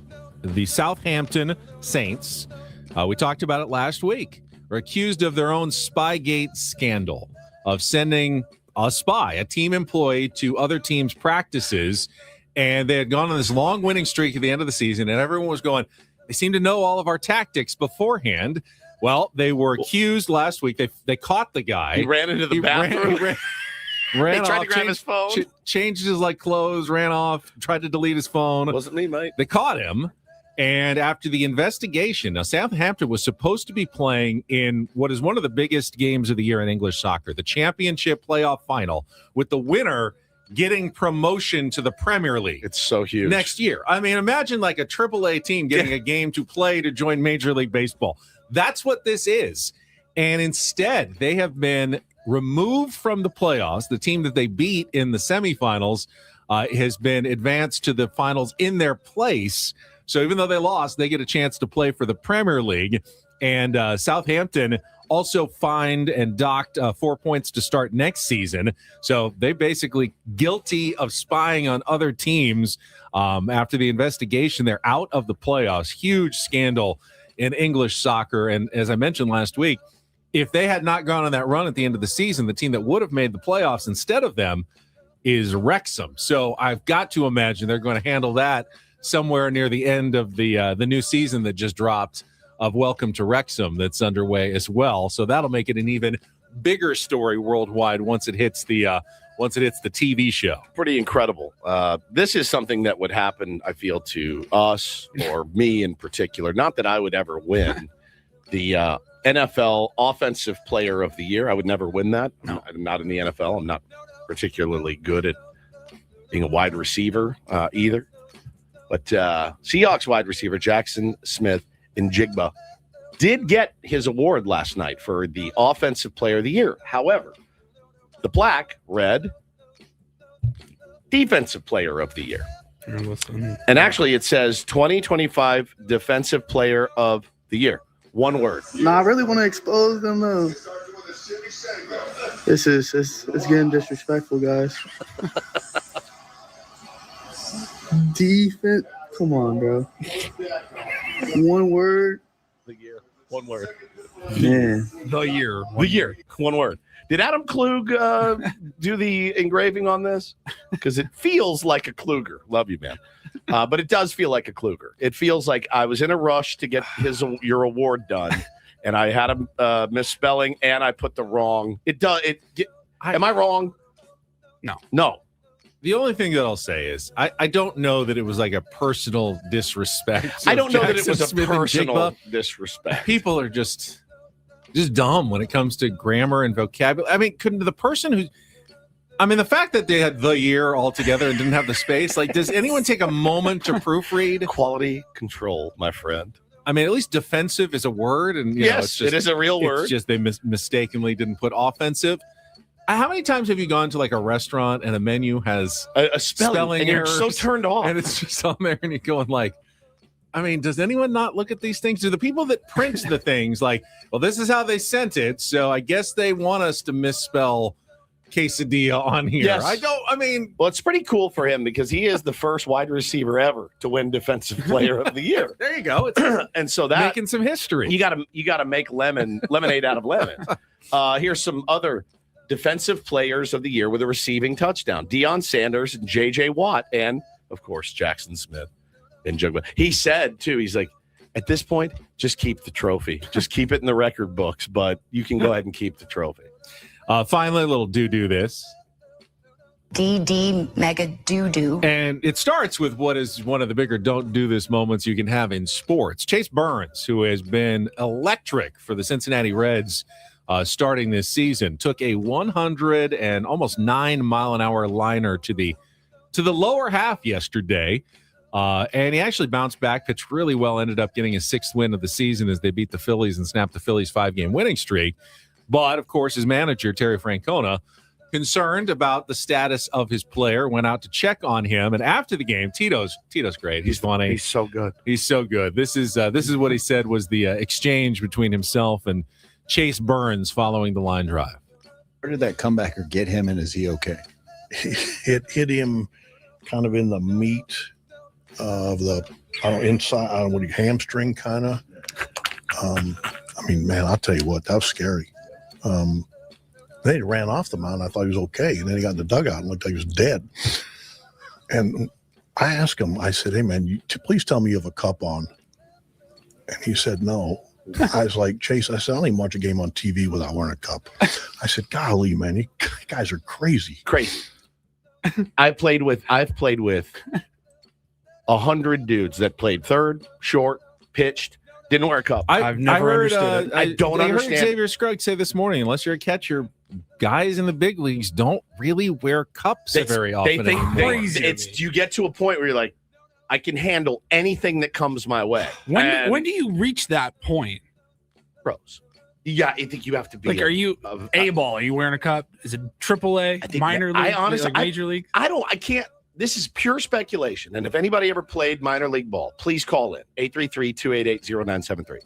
Something tells me that if you wear a cup in the minor leagues, they rank you out. They're like, look at this guy. I swear. I get it. Yeah. Unless you're a catcher. I don't get it. I just have this sense that they're like, oh, what are you in Little League? Like, you're like, me? No, I don't need this. Are you kidding? Hey, maybe we'll ask a Bret Boone. All-Star infielder. Can you save him saying it hit him in the meat? Yes. Now, I don't know if a cup would have helped, as he said. It kind of got him on the inside of the hamstring as opposed to the actual cup area. But but like it was still very close. It's close enough to where it might have deflected a little bit. It might have gotten a little bit of cup. I don't know why I have this feeling, but I can see baseball players being like, ha ha, look at you wear a cup. You know what I mean? Because they fancy themselves.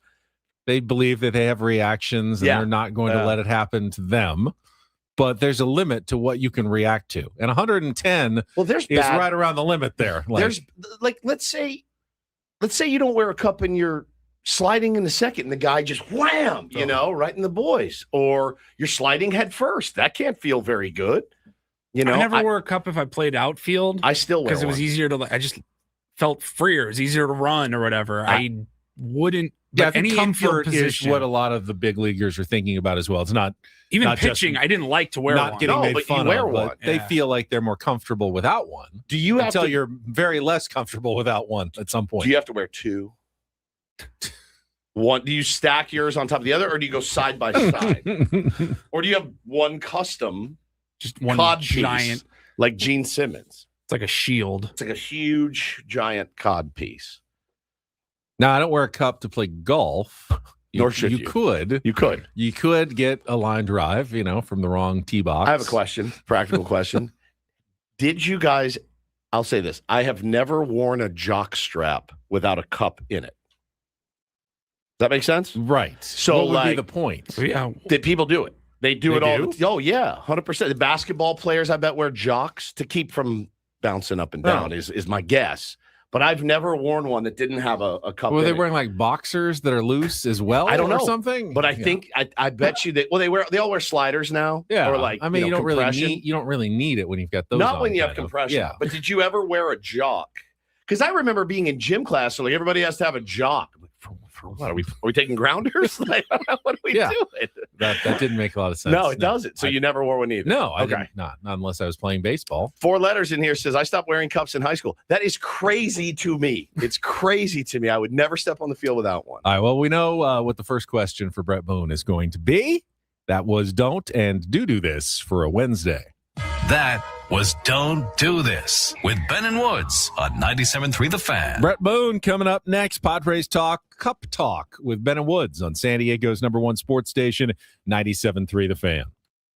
Gambling problem? Call 1-800-GAMBLER. GEGE 000-466. For a full list of games and rules, play at 7 Mile Casino. Visit 7milecasino.com. First, though, let's talk about 7 Mile Casino. It is the upscale place to play cards in San Diego. Not just easy to get to, right off the 5 freeway in Chula Vista, but when you walk in, you're going to be met with a light, comfortable, airy room, easy to navigate, friendly dealers, great staff. I mean, everything you're looking for if you're a card player and want to play somewhere you're like your new home. Yeah, exactly. And like you just said, it's a place for card players. If you like slots and stuff, there's other options for you. You're going to have to drive a little bit further, certainly. But if you like cards, 7 Mile Casino is the place for you. They've got Texas Hold'em, Pai Gow, Baccarat, and, of course, the great California-style blackjack. And just friendly dealers, smoke-free environment, a lot to love. Enjoy a great meal at Sammy's at 7 Mile. All the great Sammy's wood-fired pizzas you've come to know and love in San Diego. Plus, the 24/7 players menu. Get the Kung Pao chicken. It's fantastic. The messy sundae for dessert. Enjoy it on that patio that overlooks San Diego Bay. Check it out today. 7 Mile Casino, just 7 minutes from downtown.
He just here. I'll show you a little. Just a little. Please don't. Just a little bit. What hurts on you? Nothing at all. A little bit. Not that now. So let's say whatever you're about to touch is the only thing. Let's say it's gonna hurt. Right? All right, yeah. Okay. Pretend your knee hurts. Pretend your knee. It's going to in a second. Right here.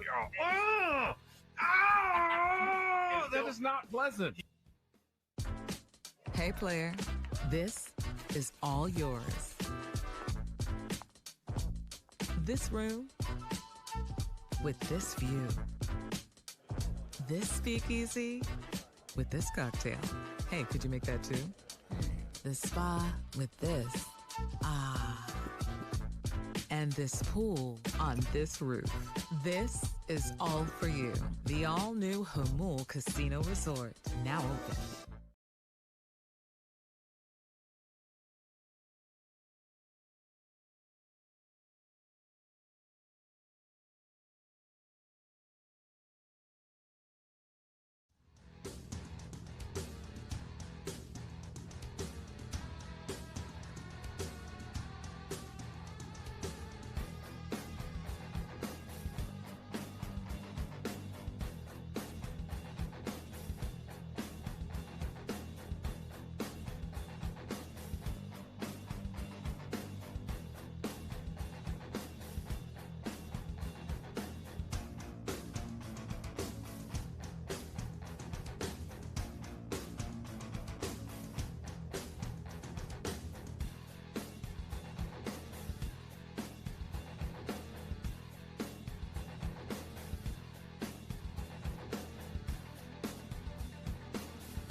But congratulations to Jason. He heard the Journey Sounder, won the tickets to the Journey concert at Pechanga Arena.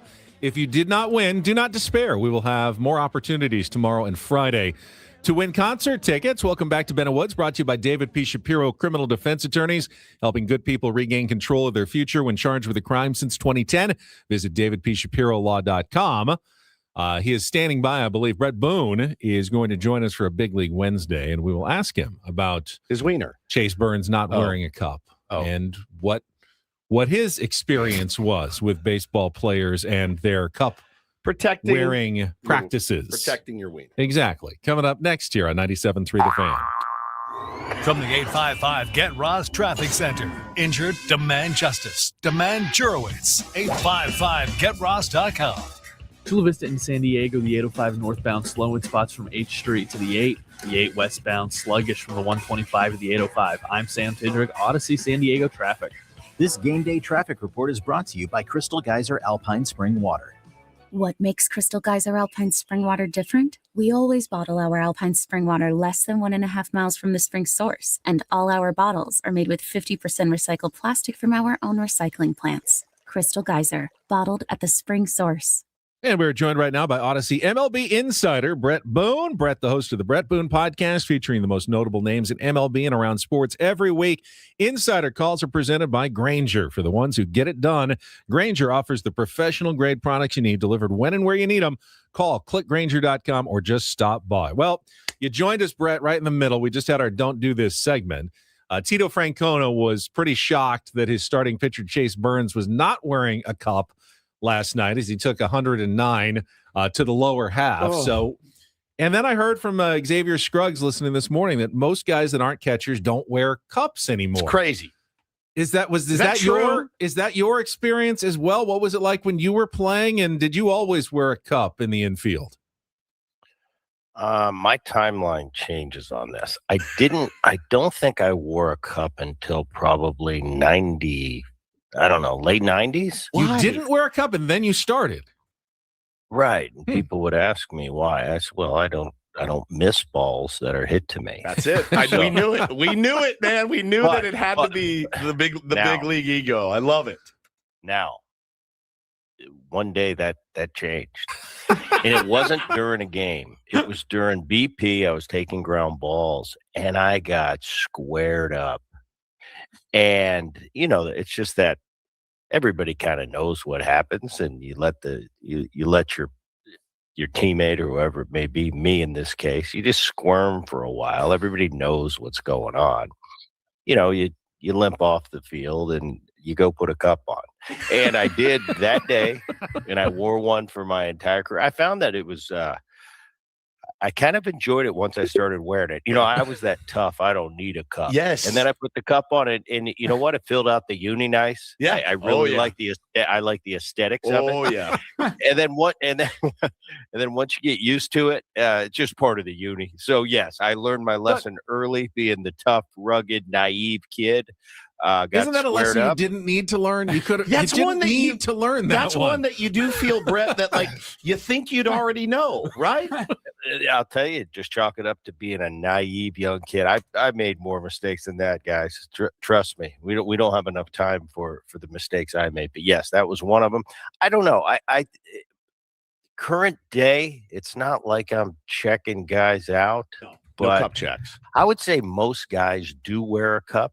In my generation, everybody wore one pretty much. Okay. Yes, a few outfielders didn't wear them, maybe.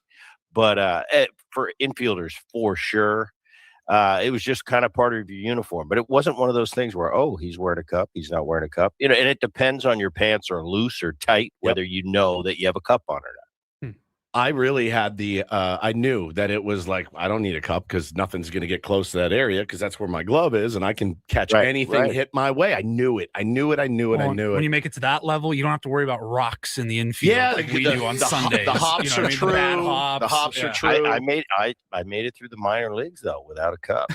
That's crazy to me. It's nuts. No pun intended. And all it takes, you take, I don't want to say millions, maybe it's not millions, but you take just a never-ending amount of ground balls on your way through the minor leagues, through college base, through your life. All it takes is one. So, yeah, it's the least likely place to hit, but once in a while, one's going to sneak through, and definitely one did for me. But once made the point during the break, Brett. I mean, it's not just ground balls. It's, head first slides, slap tags, guy at second base getting you. You'd have no control over those sometimes. That's right. Head first slides, though. Dives, that could be a detriment having one on. Oh, that could actually hurt you. That's true. Man, that is I'm taking all angles here today. No, it's fascinating. It's fascinating stuff. Talking to Bret Boone here on Ben and Woods this morning. Did you have I know have you had Tito on your podcast before, Terry Francona? I have never had Tito, and it seems like at this point I've had everybody that's ever been on a big league field. And I've never had Tito.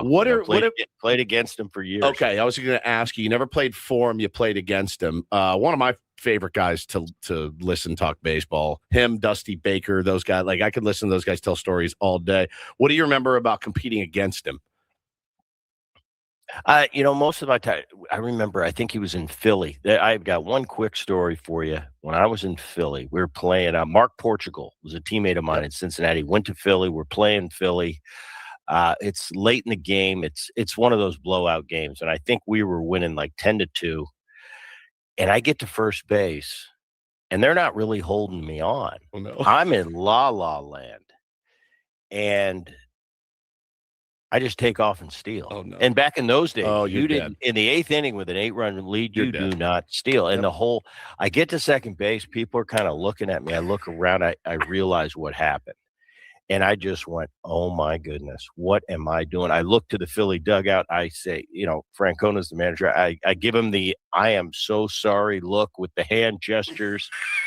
And I really do feel bad because I was just in La La Land. I wasn't thinking about score or anything. I was wrapped up in maybe my at-bats going into it. Anyway, after the game, I get a phone call, and it's Mark Portugal. He's pitching the next day, good friend of mine. And he says, Booney, I'm not going to sleep tonight because I got to drill you tomorrow. Oh, yeah. I went over to their clubhouse, sat down with Francona, sat down with Port, and I just said, listen, you're going to do what you got to do tomorrow. I understand from a team aspect. I said, but I just want to apologize. I did not. That's not how I play. And they kind of knew, they had that look in their eye like, yeah, Boone, why'd you have to put us in this position? Well, long story short, next day we get to the yard, rained out. Rained out. I never got drilled. Yes. Did you think about just stealing first and going back on the next? Can you imagine? That would have been the all-time move. You run back to because first. One thing I didn't do on a field, because I always tried to play the game right from the rules and from our rules that are set as players. And I never had to apologize for anything. It's like, no, this is how I play. I'm doing it right. I don't care if you got hurt. I don't care. But that was one day where I just was so vulnerable because it's like I was dead wrong. But it wasn't with malice. It wasn't a premeditated, I'm going to get them and steal a base and rub it in their face because we're killing them.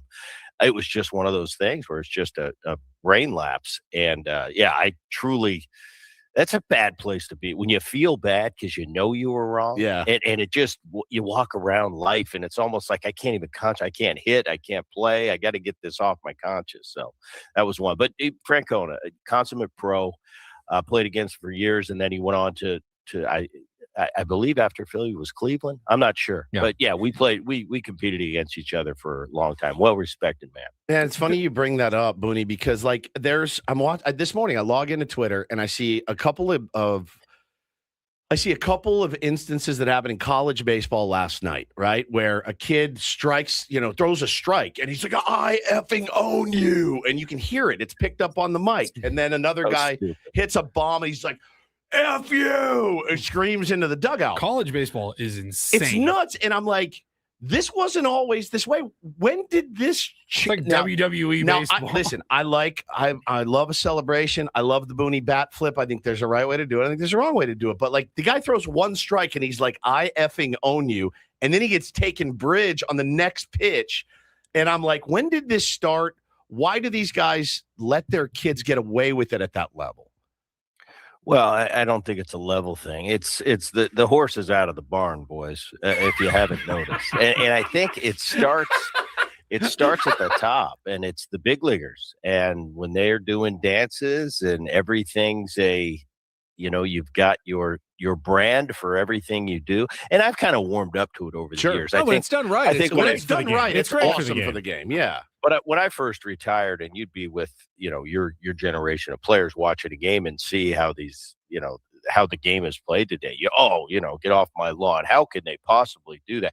As I've gotten older, I've kind of warmed up to their style of play, and being back on the field last year, I really enjoyed this group, this generation. They're different than we were, a lot different, but I really enjoy them. They're a lot nicer than us, actually. They have more celebratory stuff they do on the field, but they're like nicer than we were as players. I told my guys in Texas last year, I said, you got to be kind of bigger jerks, Yeah. You kind of and it's tough, but I think it's just different. It's the way the landscape is now. It's all about branding. It's all about entertainment. It's all about social media. But like at the big league level, it's what these guys at the top tolerate. Let's say the old guard is a Justin Verlander type, who's at the end of his career. If that type of player, going to be a Hall of Famer, is kind of the last of my era. If they allow to flip your bat off the back screen, watch homers, and there's no consequences for that, well, then those are the unwritten rules of the day, and that's the way it is. It's not for me to decide how you play and how you behave on the field. It's the current players and the current rules they set up.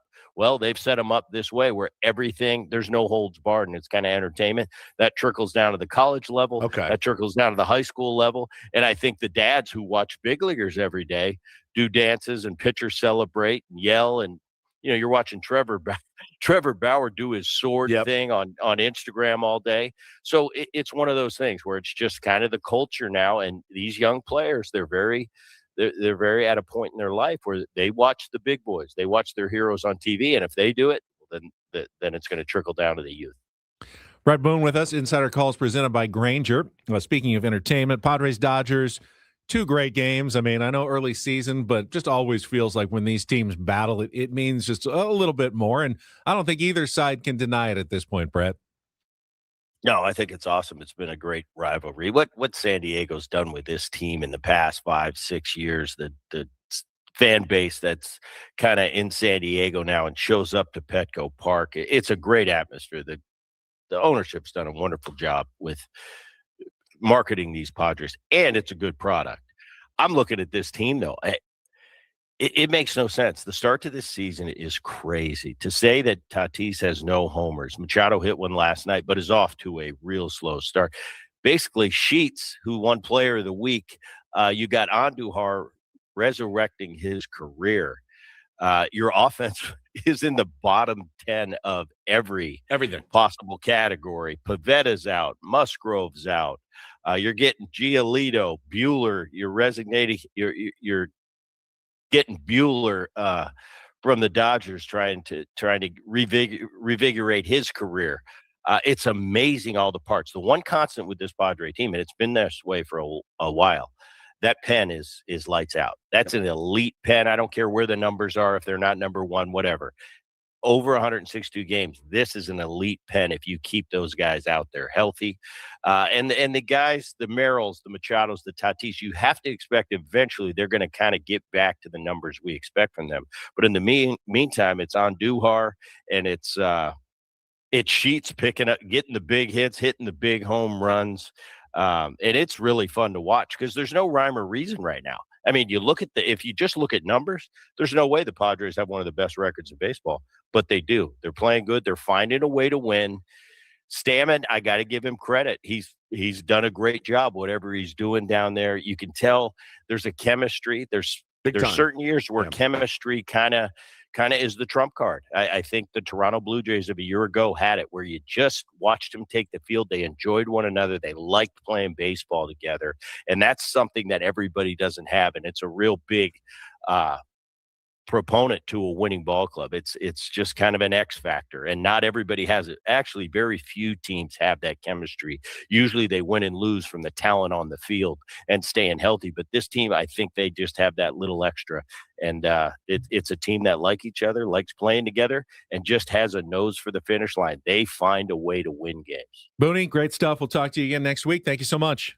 All right, guys. Thank you. Odyssey Wear MLB. your cup. Wear your cup. Yeah, wear your cups. Kids. Odyssey MLB Insider Bret Boone, brought to you by Grainger, for the ones who get it done. Call clickgrainger.com or just stop by, and all guests appear on our SDCCU fan hotline. It's not big bank banking. It's better. Does Manny wear a cup? No. No chance. I would say 0. Maybe like the least likely person I would think in baseball to wear one, Agreed. actually. Plays third base, by the way, where Yeah. they hit it routinely 112 miles an hour down there. All right, we'll come back. More Ben and Woods next on 97.3 The Fan.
right, we're halfway home on a Wednesday. Ben and Woods, 97.3, The Fan. We got a really weird tweet this morning. I'm Woodsy, that's Paulie, that's Benny. Ben actually brought it to my attention. From Barrett Sports Media, they talk about sports media. Obviously, it's right there in the name. It's like the trades. You have trade magazines. Correct. If you're an architect, there's like architectural digest diary or something, whatever you get. And we have Barrett Sports Media that covers, sports radio around the country. Yeah. And it was the weirdest thing. I didn't know that they did this, but they did. And they put up, on this day in 2021, Ben Higgins and Steve Woods, you're tagged, I'm not, announced they had signed new deals to keep Ben and Woods on 97.3 The Fan in San Diego for the next 3 years. No likes, no retweets. It's the worst picture of us of all time. I want to die that they used it. I'm furious. Don't worry, chat. I'm pulling it up here. Okay. Well, I knew they did it because like 2 days ago, 2 days ago, I saw on this day in like 2022, Dan Orlovsky signs an extension with ESPN. And I thought, that's an extremely weird tweet to send. Like, it's so weird. You're commemorating the anniversary of a guy signing an extension deal to stay at ESPN where he's been forever. How does that make any sense at all? But then they did it with us today. It makes like, you're content farming, right? You're trying to get, I'm not retweeting that picture. I never would. I wish it was erased from the internet. Yeah, here it is. On this day, 2022, Dan Orlovsky signed a contract extension with ESPN. Same picture, same AI generated picture that they did with us. Except it's Dan Orlovsky. So in that time, though, we have done really well and created a really great show and with an incredible audience. I want to speak to the audience really quickly here because you guys yesterday blew me away. Got on the air, I think it was in the open, and was talking about my Zin excursion, looking for cinnamon Zins. And there was a couple of places that were, shady behind the scenes deals where you could still get them for triple the price, but you do it because, as I said, it's a drug. I'm addicted. I'm trying to, not chew tobacco. The Zin is just nicotine salt. Not that it's super healthy for you. It's not. But it's better. It's a better alternative.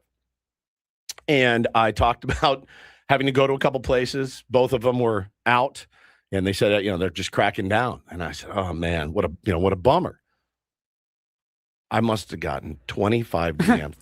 There are Zin being shipped here from all over the country. And I mean there's some coming from Seattle. There's some coming from Arizona. People are bringing stuff to Chicago when we go on our trip next month. Like next month, we're going to Chicago with the listeners. One of the tier ones is like, I don't know if anything can fit in my suitcase, but I'm going to try to get as many as I can. I'm like, what is happening? Guy tweeted yesterday, hey, anybody in the military, we got to help our boy out. I'm like, please, I don't want to make this an international incident. But I just wanted to thank you guys. I look forward to the little packages. I did have to send out a few Venmos yesterday, by the way. So meeting a guy Friday after work to pick some up. It's like your own Amazon.com. Yeah, Amazon. That's really, really good. Amazon. So thank you for caring about us. I mean, by caring, meaning enabling Woods. Yeah. With his nicotine addiction. Smuggling. Well, yeah, I told my family about the story. About I'm going to do it anyway. Compartment at the liquor store you went to, they were blown away. It's incredible. Yeah. It was just incredible. But the tier ones, again, thank you for caring so much. I could use about $5,000 too. If you guys are in a generous mood, I could use It's not an insane. A GoFundMe is set up for Woods to pay for his Zin addiction. I had a ton of people in my DMs as well. Like, hey, I live here. Hey, I work here. Hey, I know a place here. I know a spot. And I'm thinking, thank you. And people are like offering, like, let me know what you want. I can have it in the mail, by the end of the week. And I'm going, yeah, but like, we're probably talking about $100 per person. Yeah. And I'm like, don't really feel like dropping like $800 on Zin today, but I appreciated every single person that reached out. You guys are incredible. That is something that is unquestionably wrong. But I have seen it a couple of times now because we live in the year 2026. People who set up GoFundMe accounts just because they want something cool. I've seen that they can't afford. Buddy. Not because, their house burned down in a fire or they lost their job and are trying to, make rent. They just, I've always wanted to own a Steinway piano. I can't afford it, so I've set up a $87,000 GoFundMe. And if anyone wants to donate money so I can buy this, piano or whatever it is they want, they just do it. There's a 1952 Mickey Mantle rookie card on eBay. Yeah. I think I'm going to start a GoFundMe.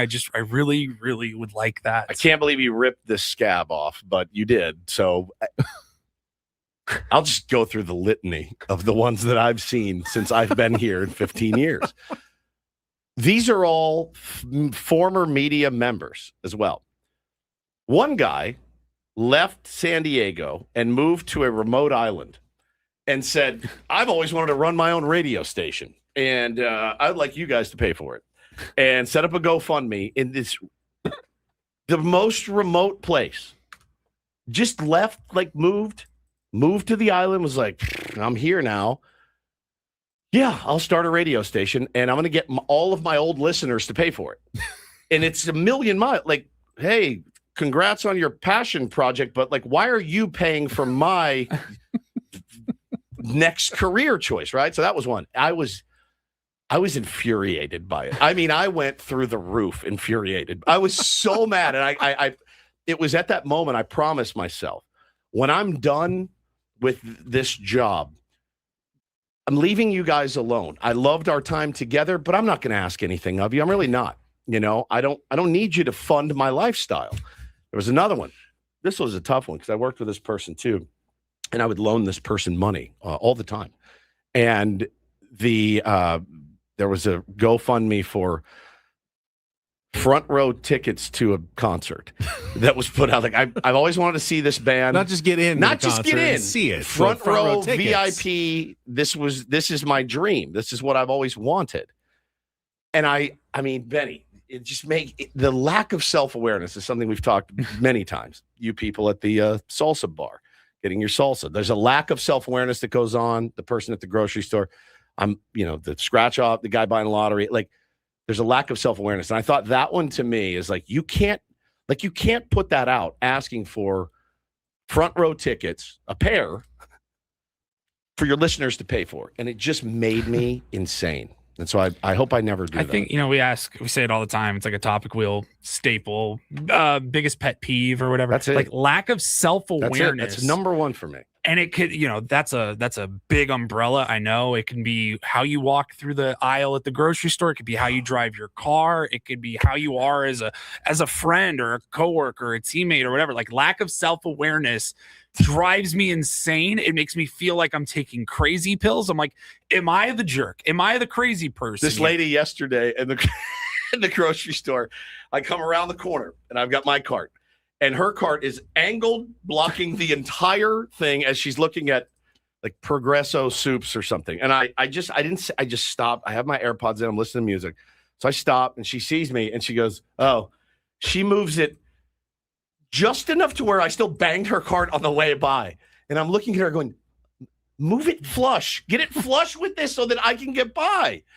There's none. It doesn't exist anymore. It doesn't. But listen, I will, if you're sending these in, I'm paying you for these. I just appreciate the effort and the caring for it. Now, you say that when you're done and retired from radio, you're not going to ask anything of the tier ones. Nothing. SD Brothers wants to know, can the tier one still reach out to you as the concierge of San Diego even after you're retired? Absolutely. Or not. is that how you fund your lifestyle later? Absolutely. Yes, but I'm not charging for concierge services. Yes, I could actually start a real concierge service. How about this? All right.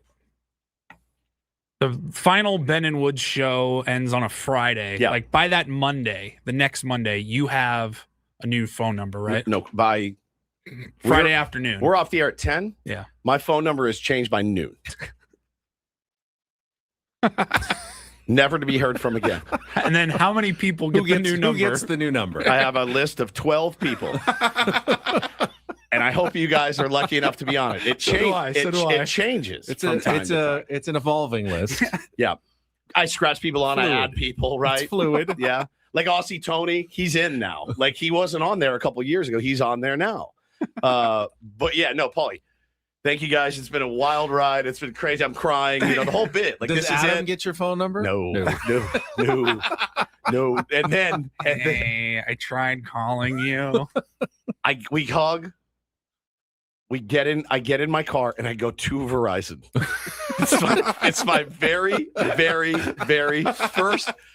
Babe, are you coming home? The kids are here. They want to celebrate. Yeah, as soon as I'm done at Verizon. I'm changing my phone number, and I'm never to be heard from again. Find me at the Little League fields. That's what I want. That's where I want to be. No, it's but it was so kind. I mean, everyone was so nice. And I think one guy was offered to I think that was illegal. I'm not sure. He's like, I'm a truck driver and I can handle it. I'm like, or is this mafia stuff? You're going to throw stuff off a truck into my trunk? Fall off the back of the truck? No, he's going to hack into the manifest. He's going to know which truck has the Zen in it. And he's going to be like, all right, they're going to be in this remote part of, the 10 freeway. I show up at home. I'm like, babe, I got you a fur coat and I got a bunch of Zins. These all fell off the truck today. Remember the scene in Breaking Bad where they had to steal all the methane from the moving train? That's going to be Wood's train. That's right. Mark says, Ella and Scraby have been throwing out hints to help go see the Dolphins 49ers game. If anybody gives those guys a nickel, you're dead to me. Do not give them one red cent. You guys are not here to fund our lifestyle. It's crazy. This guy made a radio station and he made you guys pay for it, San Diego. You know whose job it is to fund our lifestyle? Ours. Odyssey. It's Odyssey's. Holy cow. I want to own a radio station. Give me your money. Ben, I can't even tell. It probably took a year off my life when I would see this guy's Facebook post. I couldn't believe it. So, moral of the story: don't set up a GoFundMe just to buy something cool that you don't have. Hey guys, it's me. Beautiful day here in blank, and this is beautiful. Look at this. Here, look at the palm trees. I know you guys are slogging through your 9 to 5, but if you could give, I'm trying to get this radio station off the ground. That'd be great. I want a Les Paul guitar. I'm not going to ask you guys to pay for it. I'll just go buy it. It is nuts. It is nuts. I do not want to own a card shop. Believe me. Trust me. People are saying, go fund me for his next career to own a card store. No, thank you. Unfortunately, too, man, I just nothing new. But yesterday, running a couple of errands, and you just realize how much more expensive everything is nowadays, whether it's baseball cards, like gas. I mean, I'm waiting, just hoping that by the time this tank runs out, gas will have gone down at least a little bit. Probably not going to happen. Went to the grocery store, you're like, about 4 things, it's $65 or whatever. I took my kids for ice cream the other day. Just you say the small, and you get 2 little scoops. With tip, it was $47. Jesus. For me, both my kids and my wife. My youngest son, who came back yesterday, flew back. He works at an ice cream shop now in Seattle. Yeah. And I mean, he says it's great because the tips are huge, on the $40 to $50, all the tourists coming in buying ice cream. Here's the funny thing, though. You can see he's got his 2 arms are different now. His right forearm from scooping ice cream like Popeye. Ooh, is he a righty or a lefty? He's a righty. So we said, Graham, you're going to have to start scooping with your left a little bit. I got bad news for you. You are getting lopsided. I don't know that that's from scooping ice cream down. Just FYI. It's a likely story. No, they trained him on technique to try to not injure himself. The proper scooping technique and everything. I feel like at the shop where he works. He works at Salt and Straw. I feel like I would get carpal tunnel. At the Pike Place Market. I feel like I would get carpal tunnel. They worry about that because, healthcare and insurance, they don't want to injure. So there's very specific ways that you're supposed to scoop the ice cream to stay injury free. It needs to be a little soft because when it's hard, it's really hard to scoop. Well, they have the warm water that keeps the scooper slightly warm. It sort of melts it as you're scooping it, but you're kind of scraping across to create can I say this too? The perfect ball of ice cream. If I go into an ice cream shop and the person has a carpal tunnel brace on, I don't want their ice cream anymore. It just means it's a busy ice cream shop. I don't want it. I'm good. I think I'm going to go get a salad instead. I don't want it. I'm sorry. Those things freak me out, and I need one. I have carpal tunnel, and I need one, but I won't wear one. So it trip me out. The cashier at the store is getting them in the carpal tunnel brace. Oh my gosh! All right, we'll have more Padres to discuss. I would like to ask the question coming up this second half of the program: do we have enough information now Do we believe that the Padres and Dodgers are more evenly matched than we thought at the beginning of the season? I mean, the same number of losses. We just saw 2 games in which they were both decided by 1 run with good pitchers on both sides. Is this going to be an evenly matched race throughout the season? Is that what we believe now as San Diego Padres fans? No. We'll discuss it coming up on the program. First, though, it's time for Take on Woods. If you want to be our contestant when we come back, 833-288-0973. I will throw out if Max wants to get in. Remember, I told him he had the offer to do that wild card category that's that right. I messed up yesterday. Right. So if you want to call back, Max, I'll put you to the front of the line. If not, anybody's got a shot at it. 833-288-0973. Chance to qualify for the trip to Las Vegas at the Westgate $500 gift card. That is coming up next with Ben and Woods after a check of traffic on San Diego's #1 sports station, 97.3 The Fan. Yeah, after traffic and after your old pal Woodsy tells you about the EcoWater SoCal system that you can get in your home. Delicious, alkaline, mineral-rich water. You got them jugs. I do. You know that. Balances your pH, fuels your body with filtered luxury every single day. No plastics, no poison, just satisfaction every single time. We always talk about how much the kids and the wife and the cats, they love the EcoWater. We have it coming from every faucet too. You can just have one. You don't have to have it coming out of everywhere, but I recommend it because hard water damages your appliances and dries out your skin, dries out your hair. So we've got it coming out of every faucet in our home, and we're very happy with the system. You would be too, should you get it in your home, by calling 760-350-3338. 760-350-3338, or go to ecowatersocal.com. They do offer financing up to 84 months as well. Kind of a no-brainer at this point, guys. If you're still getting the big jugs dropped off at your home, having to lug them inside, they sit out in the sun all day, not ideal for you. All right, so get the EcoWater SoCal system. Again, go to ecowatersocal.com. Let them know Woodsy sent you. Not everything in life should be hard, especially your water. Keeping it soft since 1925. It's EcoWater SoCal.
Hey, player, this is all yours.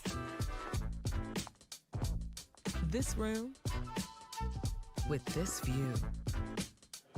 This speakeasy with this cocktail. Hey, could you make that too? The spa with this. Ah. And this pool on this roof. This is all for you. The all-new Hamul Casino Resort, now open.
This hour on 97.3 The Fan is brought to you by GL Pools, the swimming pool experts trusted by thousands of San Diegans since 2006.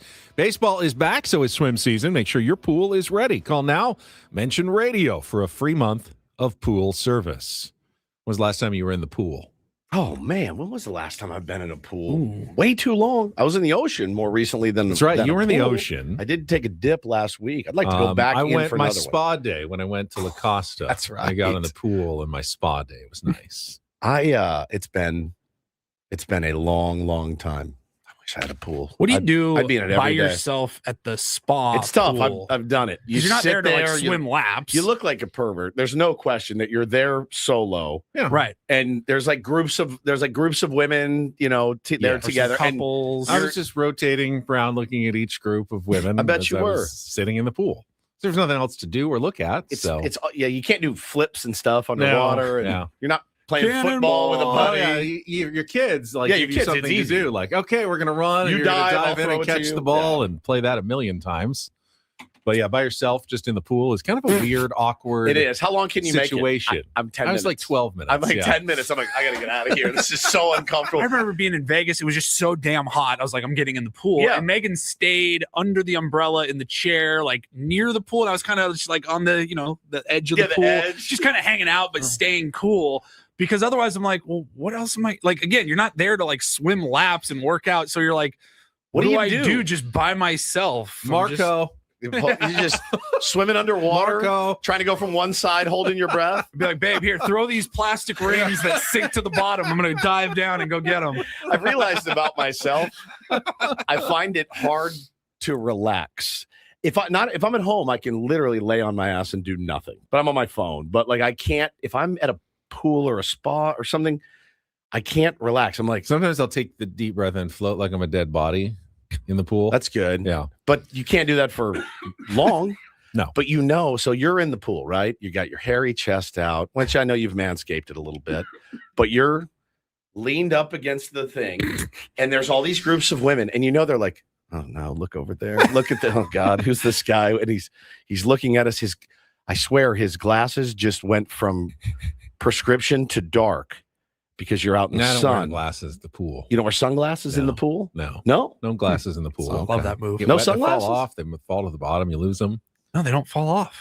They could. I suppose, but I've gone like underwater with my glasses. Yeah. They stay right on your ears. That's interesting. I can't relax in there. I got about 10 minutes in me, and I can't lay out by a pool all day either. I can't do it. No. So I go to Vegas or something like that. I'm like, all right, let's go back to the room. I can't do this Now, a anymore. lazy river? Lazy river, I can do yes. for a while. Water slides, I'm Yeah. in. Yeah. But It feels like a lazy river, even more so than a public pool. It just feels like Elite. you're just sitting in pee. it does. And chlamydia and all kinds of stuff. Yeah. It's gross. It's gross. But not where you went. It was really nice. No, it was nice. Small, though. It is small. Yeah. Intimate. Yeah. All right. Do you want to play a little Take on Woods? We got some contestants on the line. Let's get to today's game.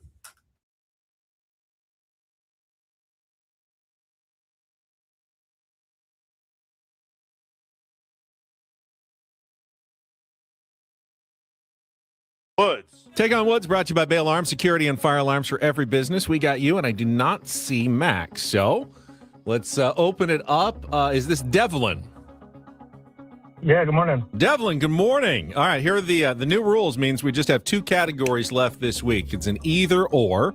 Your choices are going to be either music or the wild card. If you can beat or tie Woods, you will qualify for our grand prize, $500 gift card to the Westgate Las Vegas, including the no fees package, no resort fees, $75 daily dining credit, 2-day spa passes, and more, with special rates starting at $89 a night at westgatelasvegas.com. So the music category is It's Your Turn, 5 songs with the word turn in the title. The wild card, and we can play it, is called Title Tracks. It's movies and songs that share a name, and I'll explain it if you choose it. So, Devlin, which one would you like? It's Your Turn or Title Tracks? Music, please. All right, the music category, It's Your Turn. So, today we are looking for 5 songs with the word turn in the title. If you don't know an answer, say pass. We will come back to it if there's time left on the clock.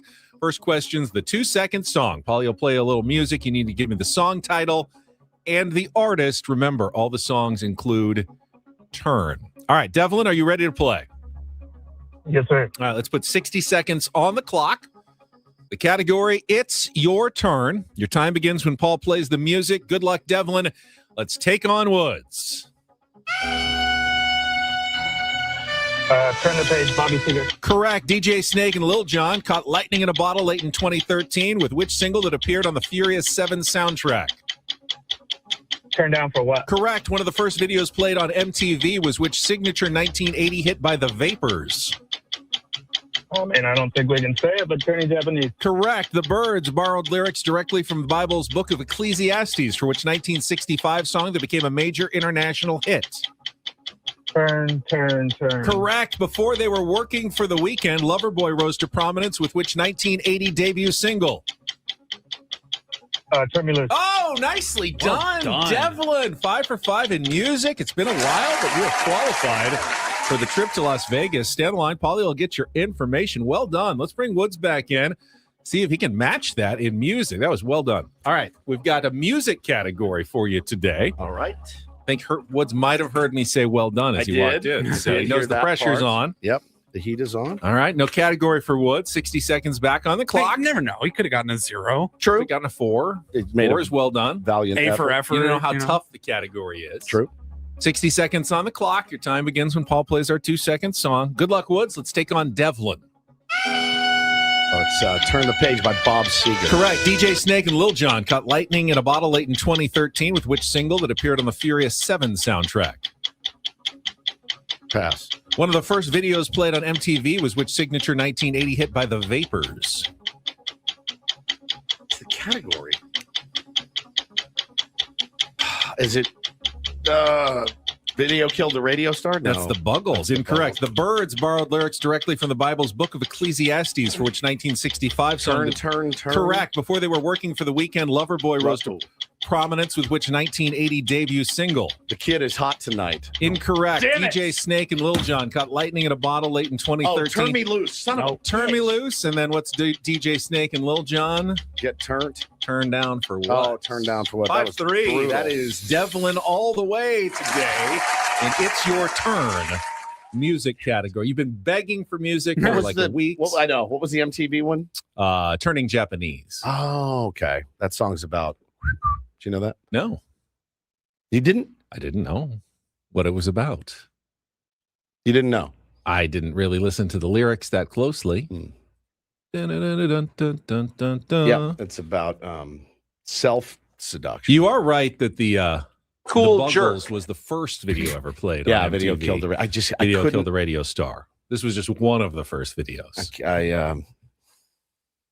I feel like Jeremiah Estrada right now, to be honest with you. Your best category, but you got beat. That's right. All right, so all we have left is the wild card left on Friday. So if you call in on Friday, that's what you're getting. That's how the new rules work. There were a lot of songs about that, and like "Dancing with Myself" was about that.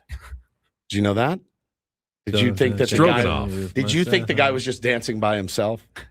What's "Whip It" by Devo about? I mean, they're not even really trying to hide it. Whip it real good. Yeah. There's a lot. They just wrote songs about that back then. Interesting. Yeah, isn't that great? All right. I touch myself. Devlin, congratulations. That one pretty obvious as well. I think we have a drop of you saying it somewhere in the annals of the Ben and Woods drop. I'm 99% sure. Hang on. I don't think this U2 song is about that. No. At all. All right, And let's I touch myself. There you go. Thank you, And Paul. there it is. That was deep cut. He had to go 3 pages He into did. that one. And I have another one as well. Oh, wait. I touch myself. Multiple. And I touch myself. I touch myself. And I touch myself.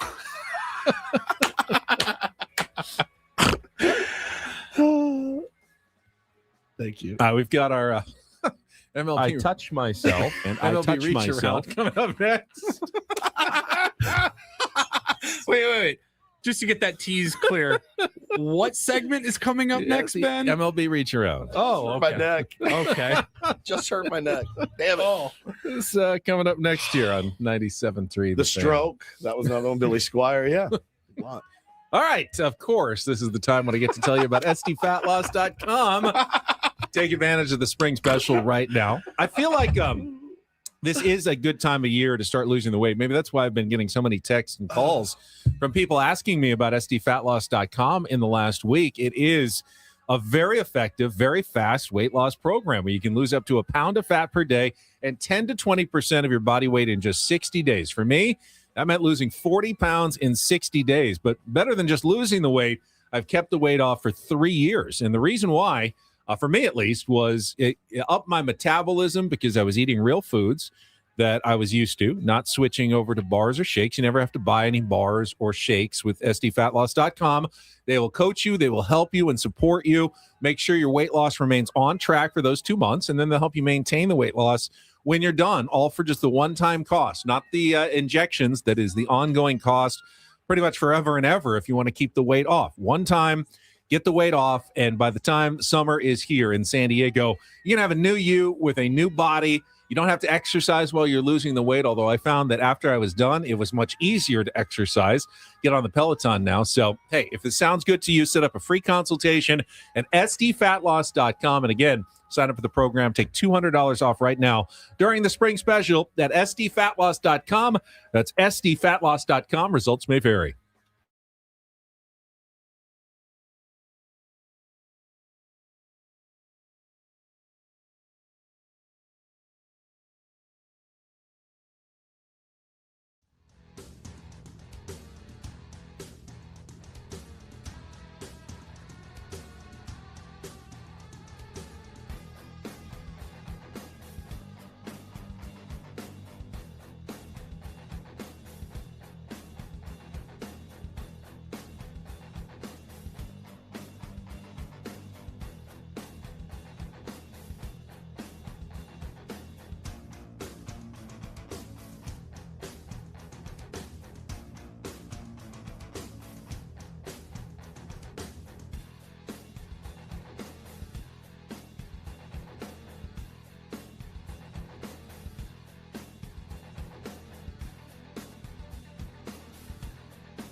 He just here. I'll show you a little. Just a little. Please don't. Just a little bit. What hurts on you? Nothing at all. A little bit. Not that now. So let's say whatever you're about to touch is the only thing. Let's say it's gonna hurt. Right? All right, yeah. Okay. Pretend your knee hurts. Pretend your knee. It's going to in a second. Right here.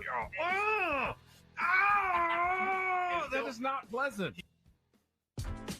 Hey, player, this is all yours.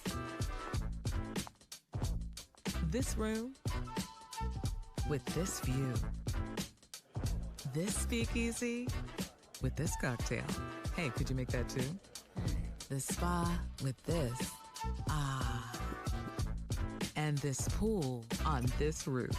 This is all for you. The all-new Hamul Casino Resort, now open.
Ben was on the phone with his contractor. Did you notice how much kinder and patient he was on the phone with a stranger than he is with you or me on the phone?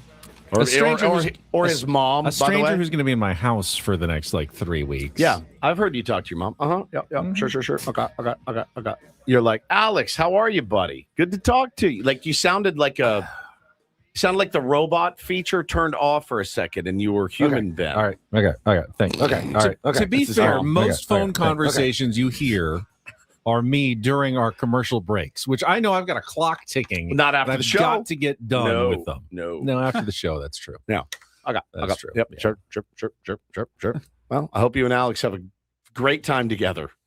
Thank you. You're welcome. I haven't actually met him yet, so.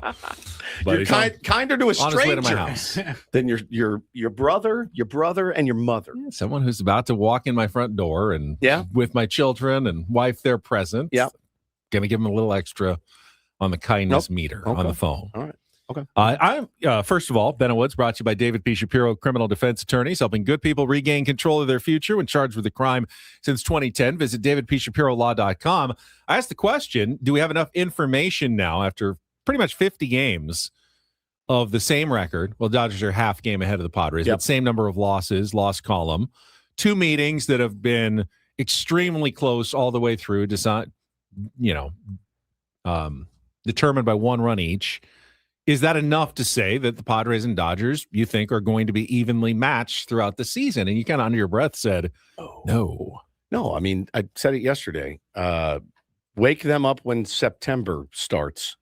That's the LA Dodgers in September are different than the LA Dodgers in May. We know that. We do have to answer your question. Yes, we have enough information over the last 2 seasons to know who the better team is, right? I mean, it sucks to say, but we know that what that team is capable of. Well, I would argue September, October. Last season remained close throughout the year. I'm not saying that the Padres will win the division or won't win the division, but do you think it's going to remain close throughout the season, or will, as many people predicted before the year, Dodgers are going to pull away by a significant margin, win the division by 15, 20 games? But that's just the talk. And I don't think that's the case anymore. That's always the talking heads looking at the lineup on paper and the rotation on paper. And the Dodgers have made it evidently clear they're not going to operate that way. They'd be fine getting into the playoffs with 84 wins. They would be more than fine with that. And resting guys, getting guys, hot at the right time, which they've shown the ability to do.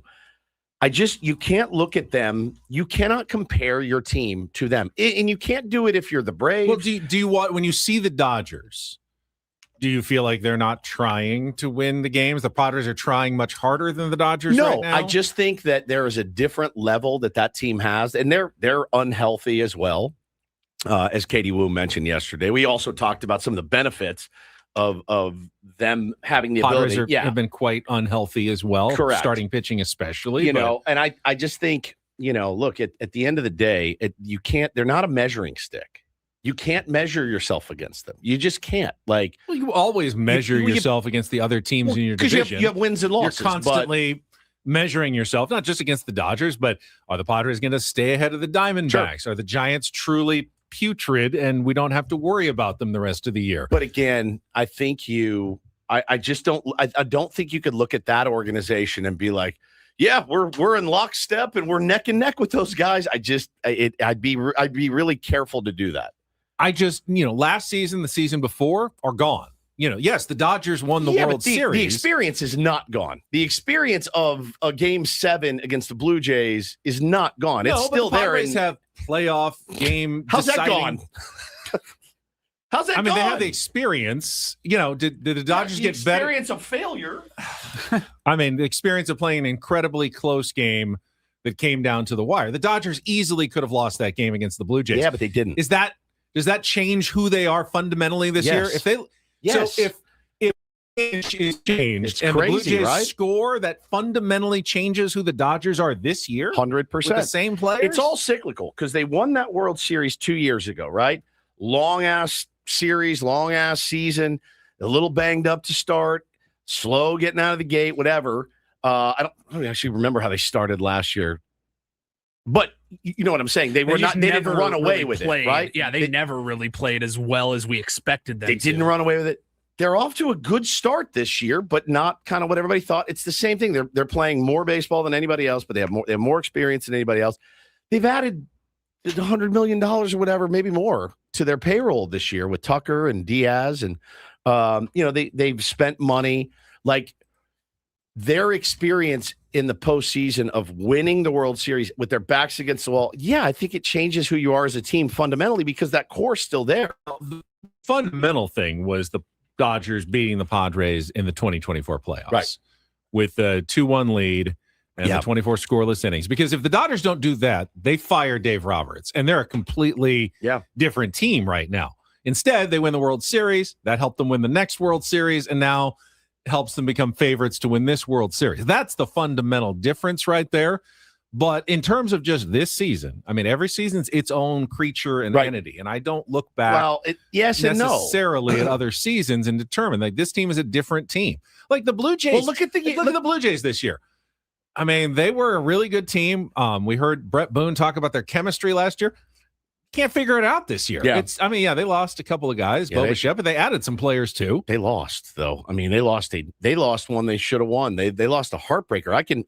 Can you not see a hangover effect there of going like, oh my God, we were an inch away. Like they were an inch away. IKF gets one more step, the game's over. Miggy Rowe falls down on that ground ball. He should have fallen. Jeff Hoffman throws a fastball instead of a slider. Like they had the World Series won. They had their closer in to win the World Series, and they didn't. So I'm not really surprised that they're not guns blazing out of the gate this year. I'm not, but I get that there's an emotional element to it, but I would have to think man, we were so close, and we clearly proved ourselves to be a great baseball team last year. Let's keep rolling with that this year. We've added Dylan Cease and some great players.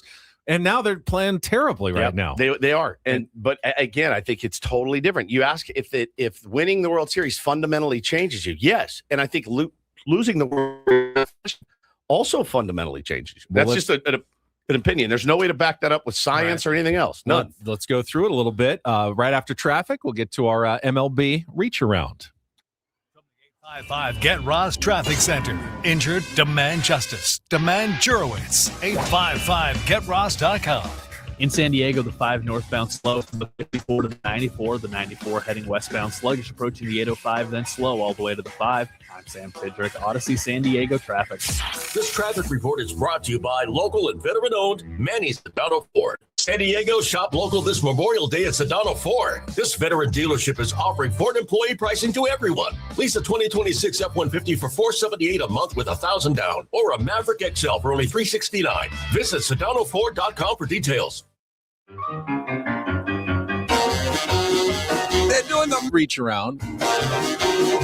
They're doing the Reacharound. Everybody's doing the Reacharound. I usually start our look around Major League Baseball with the NL West, but why don't we start with the team we were just talking about? Toronto Blue Jays visiting the New York Yankees. Toronto Blue Jays now 21-27 on the season. Had a lead yesterday for Dylan Cease, 3-0. And then in the bottom of the inning, gives up a 3-run home run to Ryan McMahon. I mean, this was the Dylan Ceasiest of efforts yesterday. 4 hits, 9 strikeouts, but 100 pitches, 4 walks, 2 homers, and 5 runs allowed. Yep. And he ends up taking the loss and falling to 3-2. It's like everything good and bad about Dylan Cease all rolled up in one start.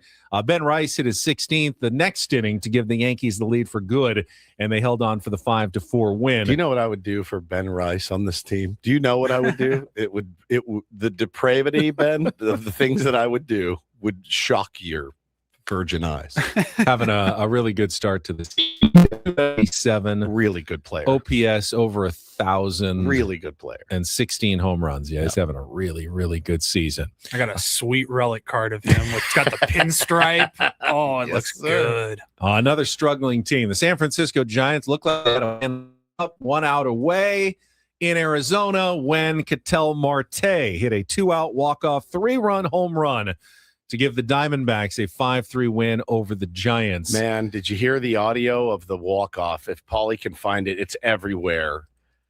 Marte hits the walk-off, and it's Kruko and Kipe. Who's the main guy? Kruko is the main guy. Okay, Kipe is the color, or is it the other way around? Kiper is the main guy. Kruko is the color guy. Okay, so he hits the ball. Paulie's digging for it right now. He barely says anything. Just they're so. I heard after the game that Tony Vitello looked pretty distraught. I heard he looked like he was going to cry after the game. Like it was a real kick to the throat for the San Francisco Giants.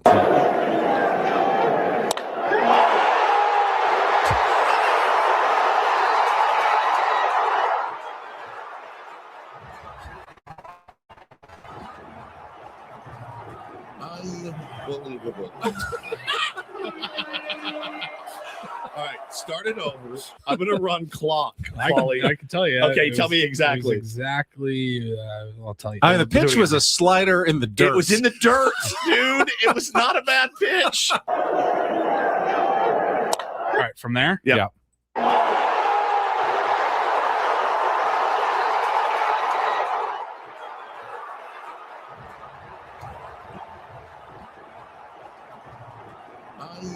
It was like 12 at 11 seconds before he utters one thing. Utters one word. Else. That's where Ketel Marte, that's his first home run this year, hitting right-handed. He did it on a slider in the dirt. They're over it, man. They are over it in San Francisco. I guess we love to see it here in San Diego. We love to see it. Yeah, we love to see it. Elsewhere in the NL West, Kumar Rocker threw 7 2/3 shutout innings at Coors Field. The Rangers beat the Rockies 10-0. I can get to the rest of the reach around. When we kick off pause the reach around right in the middle. The reach around right in the middle. Oh, I hate that. Somebody just knocked on the door. I'll be there in a second. We'll get to that, and then a Reindl Report headlines coming up next with Ben and Woods What's he doing here? Broadcasting live from the Bill House Studios. We know how on San Diego's #1 sports station, 97.3.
Woods, still in the middle of our MLB Reacharound. I will continue with some National League finals. I'm gonna have to get in the mood again since you stopped right in the middle. All right, get you. All right, there we go. That's better. They're doing the Reacharound. They're doing the Reacharound. Everybody's doing the Reacharound. Can't just. I'm not in my 20s anymore. You can't just start and stop. Well, part of the Reacharound involves removing articles of clothing. The St. Louis Cardinals fans, the MLB, the tarps off section continues to work its magic. Ivan Herrera hit a walk-off 3-run home run. Cardinals beat the Pirates 9-6 in 10 innings yesterday. It's they working. went crazy in St. Louis. I think I saw Seattle maybe had like 4 sections. They tried. A couple people tried at Petco last night. It's definitely making its way around the league. As far as I can tell, the whole trend and the whole bit started with 2 to 4, 5, 6 empty sections, completely empty sections, and then going up there, and then they slowly fill up with more and more people. Petco Park, not going to find too many fully empty sections. No, right. Now, your normal morning radio show hosts would quickly try to grab onto anything that they saw as viral and try to start something here in San Diego. We're the exact opposite. We're trying to kill viral things. Tamp it down. Tamp it down. Let's not do that. Let's be different and not do that here in San Diego. What if you guys all started the round table shirtless, swinging your shirts around your head, and it goes viral? Not going to do it. No, we're not taking part in tarps off. I like to keep my tarp on. I do. Me too. As much as I can. Jacob Mizorowski, 6 more shutout innings. It's just the Slim Reaper lifts the Brewers into first place in the NL Central with a 5-2 win over the Cubs. Yeah, Milwaukee continues to thrive despite losing stars, despite injuries. They have passed the Cubs. They're now in first place. Crazy. James Wood, former Padres prospect, an the park grand slam as the Nationals rallied from behind for a 9-6 win over the Mets. It was one of those left center field gap, both fields kind of jumping forward at the wall, and then it takes a big carry, and neither of them saw where it went. And by the time they realized it was like halfway to center field, it was too late, and Wood was surrounding the bases for the grand slam. Probably going to happen to Alex Cole tonight. You know what I mean? Mentioned earlier, the cupless Chase Burns pitched the Reds past the Phillies 4-1 to improve to 6-1, snapping the Phillies' 5-game winning streak. The Braves used a 3-run eighth to snap a 4-4 tie. They beat the Marlins 8-4. Isaac Paredes hit a 2-run home run in the first inning. The Astros made that hold up in a 2-1 win over the Twins. Jarren Duran went deep, 3-run shot to lead the Red Sox past the Royals 7-1. Mentioned Ben Rice's big 2-run home run as the Yankees topped the Blue Jays 5-4. Guardians over the Tigers 4-3. When was the last time the Tigers have won a game? So they have won. They've lost 12 of 14 though. Okay. And the Guardians have won 7 of 8. So they have put a lot of distance between themselves and the Tigers in the American League Central. Yandy Diaz went deep. The Rays continued to win. They beat the Orioles 4-1. White Sox got a 2-run ninth inning to turn around a 1-0 deficit. Another tough loss for the Mariners, 2-1 the final. And Nick Kurtz drove in 5 to lead the A's. He's unreal. Past the Angels 14-6. He's coming to Petco Park this weekend. Be very careful. I would do with Nick Kurtz, but if you are, he's just going to take his walks. I would do also those depraved things for Nick Kurtz too to be our first Ben baseman. Rice and Nick Kurtz. I'll take them both. All right, that's your MLB Reach Around for a Wednesday. Now we can turn things over to Paulie for the Reindl Report and get things started here with our today's edition of the Reindl Report. Now tuned into the greatest. Welcome to the Reindl Report with Paul Reindl. Hi, Paul. All right. 2 stories from the world of sports that we haven't gotten to yet. We'll start off in Major League Baseball. And 1 story that you didn't know you needed. Are you laughing, biatch? It's the Reindl Report. Hey, Paul, how you doing? Okay, how are you? On 97.3 The Fan. Are you ready to bless the mood? I need some help, please. That was good. Can I get a yeah? All right. Happy Wednesday, gentlemen.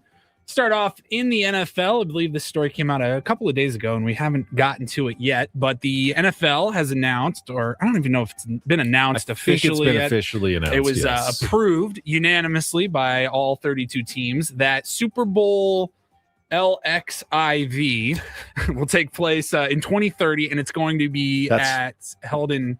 That's 1,046. LXIV is 64. Oh, 64. I thought you had it. LX. I know IV is 4. L is 50. X is 10. IV is 14. And IV is 4. XIV is 14, but IV is 4. Let's just change it now. We don't need it anymore. Roman numerals? Yeah. We don't live in Rome. Just Super Bowl, what is it, 64? 64. Super Bowl 64. Super Bowl 64 or Super Bowl LXIV going to take place in Nashville. First time, Music City, going to have the Super Bowl. They had the NFL draft back in 2019 in Nashville, and it said they drew over 600,000 fans to the event. So they believe that Nashville's ready to host the Super Bowl. Next year's Super Bowl will be in Los Angeles at SoFi Stadium again. 2028 will be in Atlanta at Mercedes-Benz Stadium again. And then 2029 going back to Vegas and Allegiant Stadium. Oh, man. Who's going to be the half performer at the Super Bowl in Nashville? Obviously, it's going to be country. Jelly Roll. Chris Stapleton. And Morgan Wallen. Yeah. A big Jason Aldean. Carrie Underwood. You got a female presence. Probably. It's going to be multiple country stars. Everybody's going to get their wish that they wanted this year. They'll get it in 2030. What? Everybody that was upset about Bad Bunny. Oh, yeah. Maybe they'll finally change their tune. They'll go cool. Maybe, Ooh. Sturgill Simpson. That would be incredible. There's no way they put Sturgill out there. No chance. Steven Wilson Jr. It's Nashville. Every time I see videos or anything from Nashville, it gives me a panic attack. It's just like it's too much. I've only been nice, to Nashville. simple acoustic halftime Super Bowl halftime show. I've been once. I loved it. It was 2011. Yeah, I you believe. were a kid. I was a kid. Yeah. I also think I don't know. I haven't been there, but I would imagine the city is vastly different. And it's in those really last 15 cold years. there. It's really cold. Yeah, it gets chilly. I was there. I was there in April. It was February, freezing. yeah. During the Super Bowl will be butt cold there. Yeah. So, and they don't have they have outdoor stadium. No, right? they're inside. They're inside. Yeah. Are they? They're inside. New stadium. Oh, they're building a new stadium in Nashville. Oh, I thought their current stadium is Nissan Stadium not I thought inside? it was open, but I think aren't they building a new one? I don't know. Not up on Nashville happenings. Oh, you're right. It is open. It's very much open. I was like, it's cold. extremely open. All right. Next, I guess they're building a new Nissan Stadium to replace the old Nissan Stadium. How old is it? I think the old one's been old for a while. Really? All right. While Ben looks that up, It's scheduled to be completed early next year. So they'll play the last season this year in the old Nissan Stadium, and we'll play their first season next year in the new Nissan Stadium. Okay. Asked and answered. In the NBA, another thrilling game last night. Apparently, I'm missing the. But that will be enclosed. Yeah. What? The new stadium. Yeah, I know. We've moved on. Yeah, got it. 30 right. seconds ago. It's gonna drive him. Look, he's still looking at stuff. Just leave it. Get your hand up. There you go. We're done with Nashville. We're done with Nashville. The stadium talk. All right. Say again, Paulie. Last night in the Eastern Conference Finals, Those hot game chicken one. sandwiches. Shut the hell in Nashville up. too that are pretty good. Sorry. Last night, Knicks and I did go to one place in Nashville. It was awesome. no. They did. It was buy one get one free beers with your sandwich chicken strips. You're like, I only want one. I've had so much alcohol and so much beer. Like, too bad. You got to buy two and get both of them. Seriously though, Nashville or not Nashville. God damn. Oh, I don't think you can say that. I deleted it just All to right. be safe. We're gonna go to the NBA last night. Yeah, Woodsy, you're missing some good basketball. I get it. So I hear, man. Padres, Dodgers, So I hear. and a little bit tougher on the two screens, paying attention. I understand, but you are missing some Also, good you're games. forgetting I have zero rooting interest in any of these teams whatsoever. I think most of us probably do at this point. Cavs and Knicks, game one Eastern Conference Final. The Knicks won 115-104 in overtime, but that doesn't really tell the story No, it does not. at all because this game should have been over way before any of the overtime. The Cavs had a 22-point lead in the fourth quarter. Come on, man. And the Knicks were able to chip away, force Jalen Brunson was overtime. able to chip away. Jalen Brunson's unbelievable. He is so fun to watch. And they were able to force overtime, and then the Knicks just continued to roll. They outscored Cleveland 14-3 in overtime in the 5-minute period. And we also had one instance. Now, Mike Breen, I saw this. Fun fact. Mike Breen, he's the home broadcaster for the Knicks on whatever their network is. He also is the lead NBA voice for ESPN. ESPN has the rights to the Eastern Conference Finals. They also have the rights to the NBA Finals. So whether or not the Knicks go, Mike Breen, the Don Orsillo of the Knicks, will have called every single Knicks game this year. That's pretty cool. Because he had all the regular season games. Typically, the team broadcasters are off after that. Goes national, but it's the same guy. We did have, now he's known for the iconic call, deep 3-pointer late in the game, bang. Sometimes he doubles it up when it's really big. Bang, bang, bang. Yeah, only does he do? Bang, bang. Save that. I got it. Yesterday though, I think we had, I guess the only way I can describe it would be premature banging. Oh, okay. Save that, Paul. Merrill, 3-pointer. In and out on the halfway. Did you catch it? Yeah, oh yeah. 3-pointer. In and out. That one halfway. Wow. He thought that ball was in. It did the whole around the world spin, hit every part of the rim, and came back out. And 3-pointer. In and out. That one halfway. Oh, he wanted it. Mike Breen, where do you want to go to lunch? Burger King or In-N-Out? Think about it. In and out. In and out. That's the wise choice. Yeah, good choice, Mike Breen. Tonight in the NBA, Game 2 in the Western Conference Finals, San Antonio has the 1-0 lead. The game is in Oklahoma City, so San Antonio able to steal Game 1 the other night. Can they steal Game 2? Wemby, look, if you get a chance to even flip over during a commercial break, no, couple of minutes of Wemby, it's worth it. He's every bit of appointment television. All right. I did this off the air, so I'm going to do it on the air. Not a gambler, but in my mind, this is a good bet on the Thunder. The Spurs have played what's the spread? 2 unbelievably hard games in the last 4 days. The Thunder need to win this one. They don't want to go down 2-0 on the road. No, they're at home on this one. So if they go down, they head out on the road down 2-0. They've got to win this one. They're going to put everything into it. The spread's only 6.5. I feel like they win this one by double digits pretty comfortably, and then the series is on, going 1-1 to San Antonio. I'm usually wrong about such things, which is why I don't do the you bet the books kind of segments here. I'm sure Adam would love if I would do those, but I'm too often incorrect. But that's my take on this one tonight. Okay. All right. Finally, we will wrap it up. Love a good story about Florida man. Don't have a story about Florida man today. The next best thing, I think, though, is probably Texas man. Agreed. And boy, Texas man was at it the other day.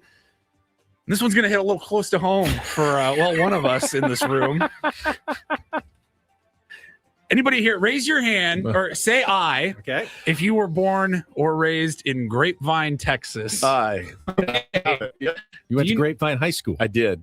I don't know if you know this guy. You guys are slightly different age group here, but Jimmy Jack McDaniel, 70-year-old man. Jimmy Jack McDaniel. Crazy that he's only 20 years older than me. Jimmy Jack McDaniel from Grapevine, Texas.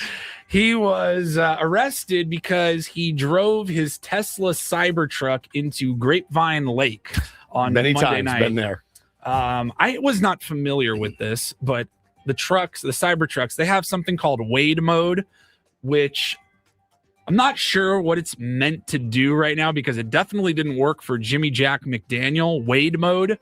I was able to see there was a 4-year-old tweet before Cybertrucks even came out from Elon Musk. Said Cybertrucks will be waterproof enough to serve briefly as a boat, so it can cross rivers, lakes, and even seas that aren't too choppy. So flooding season. You're in Mission Valley, right? And in flooding season, and you can put it in Wade mode, and apparently it lifts the truck. It's supposed to be able to go across, protects the battery from getting wet, and then you can go across, which I think in theory is a decent idea. I'm sure that local officials would still dissuade you from trying to do that, but theoretically, you can do that. It's for like a creek. Yes, or a creek, as we call it. Camino de la Reina, it gets a little bit flooded. I don't think it's meant for the lakes, despite that 4-year-old post that says the choppy seas. Or Jimmy whatever. Jack McDaniel was like, it's a boat. I'm just taking it on a party cruise. Like a boat. I'm going to drive around Grapevine Lake. Challenge accepted. We have video of him. He really just drove the car right into the lake. The car shut down, and it did not go into wade mode. It sunk to the bottom of the shallow part of the lake. And Jimmy Jack there he goes. McDaniel was arrested. You can see these two old men climbing out of the car, dude. Scuffling. Falling into the lake. Hey, Billy, you want to take this thing down to Grapevine Lake? Put it in wade mode. Jimmy Jack. Look at him crawling out. Oh, my God. Had to get a crane out, the truck out of the lake. Oh, my God. I know that lake very well. You do? I do. They were at an area of the lake that I think it's called. It's called Katie, I have it right Katie here. Wood. It's at Katie Woods boat, Park boat ramp. Your relation? No relation. Senior year of high school, drive down to Katie Woods Lake with a young lady in my mom's 85 Volvo. Lovers Lane. Wow. Went down to do a little inspiration point. We went down to the point to do a little necking, if you will. Necking. So we leave Katie Woods ramp area, and I go to take my mom's 85 Volvo, and I push the clutch down and to put it in first gear, and the clutch goes to the floor, and it's done. To the floor. We're stuck out at Grapevine Lake at night, and my mom had the old school car phone. So I had to call her. The one that's actually like a big brick attached to the car. So I had to call her. What do I do? I'm stuck at the lake. Why are you at the lake? I just came down to the lake. That's where my friends and I I've go. never driven a manual in my life. No? No. Oh, so the clutch, I know you push the clutch to change the gear, but and then The clutch I assumed it pops back up comes like back. a brake or a gas pedal. But it just stuck to the floor. Stuck down. Then So you're like, you're out of gear and you can't get into gear. you're done. Okay. You're just done for. So I had to call my mom. Oh my God. Hello? Yes. Yeah, your clutch just hit the floor. I'm stuck. Well, where are you? I'm at Grapevine Lake. Why are you at the lake? Who are you with? What are you doing? It's very obvious what was happening. She had to call a tow truck to come pick us up. And what kind of Volvo was it? It was an 85. Because nowadays Volvos seem nice, like pretty nice cars. It was a nice car back then. It was, but they were so boxy. It was very my mom boxy. had one Yeah, that it was was very really boxy. Yeah. station wagony Volvo. It was very boxy. A lot of parents had in North County when I was growing I up. learned how to drive with a manual. I Me think too. everybody Everybody should know should. how to drive one. Why? There are no more manual cars made. Yeah, Sure you there can are. get some. Out of in this country. Yeah. Country, maybe. But People are laughing. Car I drove was a Ford. People are laughing at necking. I don't Necking. really call it necking, but that's what we were doing. We were necking. Making. What is necking? You just lick each other's necks? I don't know. You just rub each other's necks. Did you ever go neck with a girl at the lake? We didn't have a lake, but By the ocean. At the ocean. yeah. Yeah. I actually have done the ocean. Yeah, Look at you. in the car, looking at the ocean. Oh, yeah. Good for you. What beach? It's Torrey Pines, Okay. State Beach. There, Sunset Cliffs was my move. so you could park Late at facing night. Facing the the beach. Very good. See if the missus wants to go down and neck down at Moonlight tonight. Not that neck. But no, not this neck. But no, she it was embarrassing, right? Because it's you're like, Right. oh cool, I'm in my car. Did you think about hiding her or like No, I wore it. you just wore? Just it? wore it. As a senior in high school, I was like, What was her name? Amy. Amy. Yeah. And you took her to Katie Woods Yeah, down to the old boat ramp. boat ramp. Yeah, it smells like bait down there, just the lake smell. Oh, good times. That's good, Tim. The neck of the woods. Yeah, down the neck of the woods. That's exactly right. Yeah, out to the point. You want to go to the point tonight? What's there to do at the point? Oh, there's a guy that just drove his truck into the lake. I want to go see him. Oh, it's Jimmy Jack McDaniel. I know that guy. You see him too. It's him and a buddy, and he's like, "Watch this, man. Let's go have some fun today. Hey, you want to try this? Let's try it." And they just boom, and his old ass crawling out of the thing is just peak comedy. Those are cheap, Wait, right? Those can I- trucks are cheap. Can I to ask a replace. question? Why was he arrested? Is that a crime? I have it here. It's certainly a traffic violation. It says the of driver- some Ticket. sort. Yeah, I would think He was arrested. He's in Grapevine County Jail. he forced them to bring out a crane and everything. But I imagine if he could pay for it, then I guess. It says the driver, who was not identified by police, but we now know is Jimmy Jack McDaniel, age 70 years old, was arrested and charged with operation of a vehicle in a closed section of the park/lake. Okay. No valid boat registration. Well, right. Because it's not a boat. I'm in a car. And numerous water safety equipment violations. He remains jailed, according to police. You could probably go reckless endangerment. You could have killed everybody in your car and drowned them all by doing that. But he's stoked because at Grapevine County Jail, you get Sonic for your meal. True story. Really? You swear to God. You get Sonic. They bring in bags of Sonic for you to eat. So it's not. How does Woods know it's this? Not the worst. It's not the worst place. How does Woods know this? Been there a couple times. It's not the worst. I've had way worse, and that is like by far. You're like, all right. This Any sucks, Texas in jail sounds. Do they ask you like jail in Texas? No, they just bring in tomato. No, they just bring in bags of Sonic and you the tomato you for eat me. it. So Jimmy Jack, I know exactly where he is. I got tater tots. I wanted curly fries. I know exactly where he is and exactly what he's up to right now. Right now, this moment. Eating a Sonic breakfast. Eating a Sonic breakfast. Yeah. Grapevine, Texas. Jimmy Jack. All right, we've got to take a quick time out. When we come back, Game 3, the deciding game, the rubber game of the series between the Padres and the Dodgers. We'll talk about the matchup and more. Coming up next, broadcasting live from the Bill House Studios, we know how. Bennett Woods on San Diego's #1 sports station, 97.3 The Fan. Gambling problem? Call 1-800-GAMBLER. GEGE 000-466. For a full list of games and rules, played at 7 Mile Casino. Visit 7milecasino.com. Truly elite jails will bring in some Sammys at 7 Mile for you to eat. Maybe get one of the barbecue chicken pizzas, or even better yet, Kung Pao chicken in jail. That would be very elite. That's the last place you feel like when you're there. Though. No. You feel like you're free and having a great time playing all the card games you love to play. Texas Hold'em, Pai Gow, Baccarat, of course, California style blackjack. You can feel a bit imprisoned at other card rooms. Yes. They're at the back of smoky, dark casinos in some windowless room that you got to find. And not at 7 Mile. Open, airy, light. It's beautiful in there. It's comfortable. They got a great patio. Views of San Diego Bay. We're going to play cards and have views of a bay true. like that. Nowhere else in the world is like 7 Mile Casino. That's exactly right, my friends. Do yourselves a favor. Great place, pregame, postgame. Check it out today at 7 Mile Casino. It's just 7 minutes from downtown.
Hey, player, this is all yours. This room with this view. This speakeasy with this cocktail. Hey, could you make that too? This spa with this. Ah. And this pool on this roof. This is all for you. The all-new Hamul Casino Resort, now open.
Men and Woods brought to you by David P. Shapiro, criminal defense attorneys, helping good people regain control of their future when charged with a crime since 2010.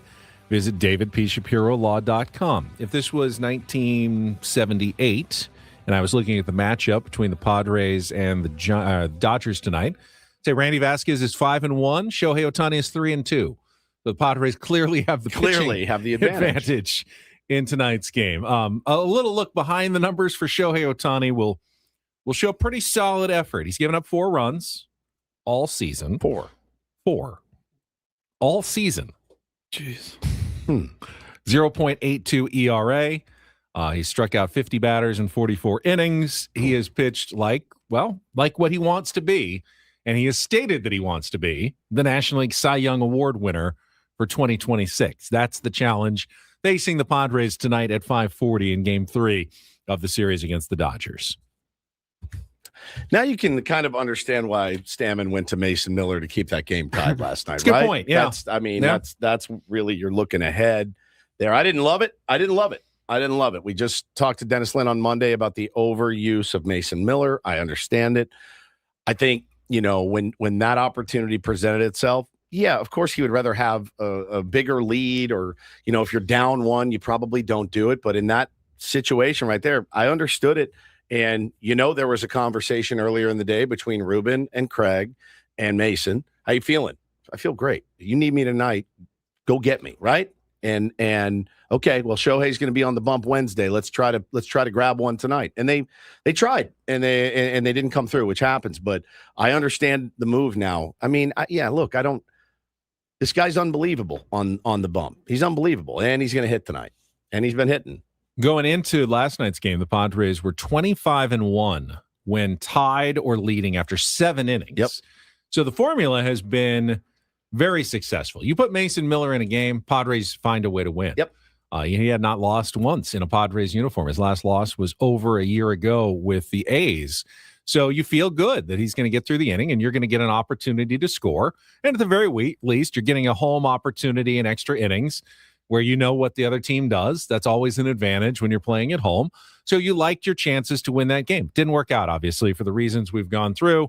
Pickoff attempts gone awry, things like that happen. But now you have set yourself up where, all right, what's the best case scenario? Yeah, you become the fourth team this year to score a run off Shohei Ohtani, and you've got a lead 1-0 or 2-1, and now you don't have Mason Miller to protect it. There's almost no way Mason Miller will be available for today's game after the work he's put in the last 2 days. Jason Adam was off yesterday. Did pitch a lot on Monday, but he's probably available. He didn't throw that many pitches. He didn't throw that many pitches, so he should be available. But you used Adrian Morejon, you used Jeremiah Estrada, you used Bradley Rodriguez, so you don't have your best arsenal of rested relievers in a game where you're hoping, that Randy Vasquez shoves and you've got maybe a 1-run lead to protect late in the game. Yeah, it's baseball. Crazy things happen. Padres scored 8 off Ohtani in the first inning, but I'm certainly not expecting it tonight. So it's not a great formula to win the series today with what the Padres have left themselves with. They do have an off day tomorrow. So, Craig Stammen can get maybe a little more aggressive with some of the guys who pitched yesterday, knowing there's no chance they'll pitch tomorrow. He can always give some of them a day off on Friday as well against the A's if he really wants to give it 2 in a row. How many did Morejon throw yesterday? They were high-stress pitches. I don't know how many he actually got to yesterday. Very high-stress. They got yesterday, Morejon was 19 pitches. Estrada was 18. Bradley was only 14. Mason was 22 the night before. There's no way he goes, right? He's done. Oh, Bradley has thrown 42 pitches in the last 3 days. So they got him kind of in the red on the bullpen usage. But, yeah, I mean, look, you gotta score off Shohei Ohtani. So that's the plan today. His pitching savant page looks like a murder scene. Like Mason Miller's. Yeah, like Mason Miller's. It's pretty nasty. So yeah, you go up there, do your best. I don't know what to tell you. I understand why he chased that win last night. I really do. I think Padres need to go into this game going, hey, free and easy. You know what? No one expects us to do anything in this one. Take some pressure off. Maybe you get a couple of swings in, run into a lucky one against Shohei Ohtani tonight. Maybe this is what Fernando Tatis Jr. needs. Couldn't hit a home run off anybody else. Hit one off Shohei Ohtani. I'm telling you that he has given up 2. The pitch last night that Will Klein threw him, I'm like, the second it left his hand, I go, it's got to go. It was right there, and he hit it hard, but he banged it right into the ground to third base. But that was the pitch. If I'm him, that's the one I'm looking at going, all right, what did I do wrong there? Because I thought it was a really, never say it was an easy pitch to handle. It wasn't. But for him, that's right in the old happy zone for Fernando Tatis Jr. And it was a mistake, and he got away with one. So a lot of guys are going right after Fernando, right now. So until he gets it going, man, that's what they're going to do. So you know what's happening. Like, know what Shohei's going to do. Any thoughts on the lineup tonight against Shohei? Oh, man, let's see. Sheetsy's got to be in there. I wouldn't be surprised if Bryce Johnson got a start tonight. It's been a while. Get another left-handed bat in there. You can play a little small ball with him. Perhaps. It's a little small ball with him at the bottom. Tonight's a night I could even see Tatis getting a day off today. I mean, tonight's a night where you do what you got to do to score a run, really, honestly, off a guy of his caliber. I mean, Bryce Johnson is that pesky. Yep. He probably won't do anything, but hey, he gets on base.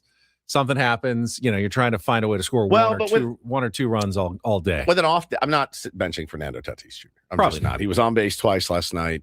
Got 2 hits last night, scored a run. I'm just rest tomorrow. Yeah, you get some rest tomorrow. You get a day off tomorrow. So no. Laureano you're gonna sit him back-to-back days. Yeah, that's the only reason why I wasn't sure about it. So for Bryce Johnson, I don't know. Right. I don't know. Casty, probably not. Maybe. Got to leave Andujar in there. Andujar's got to be in there. We've seen Sheets play left again recently. Like maybe that's the move, and then you can figure it out at first base with Casty or France. Cassie doesn't even play first base anymore, I don't think. They really have not. They've decided that experiment to kind of is done. That it's been a minute. Yeah, it has been. Right. It's been a minute. I don't think he's going to be a first baseman unless in a something pinch. happens. Yeah, in a pinch. No, I actually don't hate the idea. I see bunting incoming. Tim says make Ohtani field his position 100% and over. Where is that an ankle? I'm going to change all of my personality. Yeah, top of the. Or bottom of the first, 3 bunts. Just make him run. Make him run. I like throwing over all day long. I like throwing over when he was on base last night. Make him slide back into the bag. I mean, yeah, dude, this guy, like what he's doing is crazy, and they're going to ask him to hit tonight as well. So, yeah, man, wear him out if you can tonight. You know, against a guy like this with a .8 ERA who's given up 4 runs all year, you do what you got to do. I'm taking my no bunting off. Do what you have to do. Whichever you feel you need to do to win a ball game tonight, go do it. All right, we'll take our final timeout. When we come back, we got a busy and fun Thursday show planned. Let you know what's coming up tomorrow on the program. Get you to 10 o'clock. Braden and Frank coming up. It's Ben and Woods on San Diego's #1 sports station, 97.3 The Fan. Yes, indeed, Benjamin. But San Diego, listen up. Wanted to tell you about the incredible deals going on right now at Sedano Ford in La Mesa. My pal, Manny Sedano, your pal, too. He runs a local veteran-owned dealership built on grit and integrity. And this is not just a sale. It's a month-long tribute to our community, those who have sacrificed and served. Manny is a guy that likes to give back. He's proving it by opening up Ford employee pricing to everyone now until the end of the month. That means you get it at what the employees get it for. It's honest, transparent. It's pretty fantastic. Check this out. You can lease a brand new 2026 Ford F-150, just $478 a month with only $1,000 down, or get into the very versatile Ford Maverick XL for an unbelievable $369 a month. Don't wait for the crowds. Get down to La Mesa today. Support a veteran-owned business that stands for something. Drive home in a Ford you'll be proud of.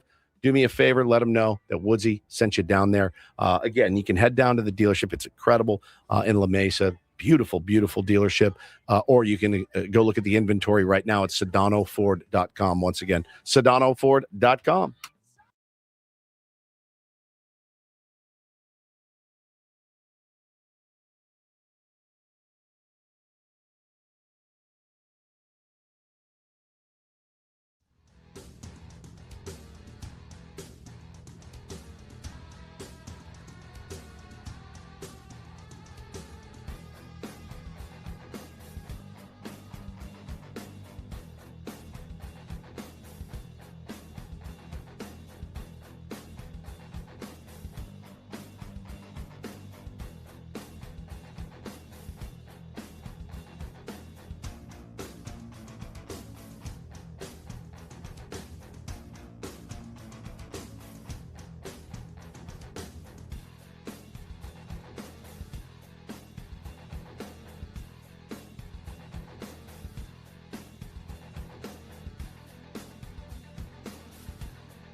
He just here. I'll show you a little. Just a little. Please don't. Just a little bit. What hurts on you? Nothing at all. A little bit. Nothing. Now, So let's say whatever you're about to touch is the only thing. Let's say It's gonna hurt. Right? All right, yeah. Okay. Pretend your knee hurts. Pretend your knee. It's going to in a second. Right here.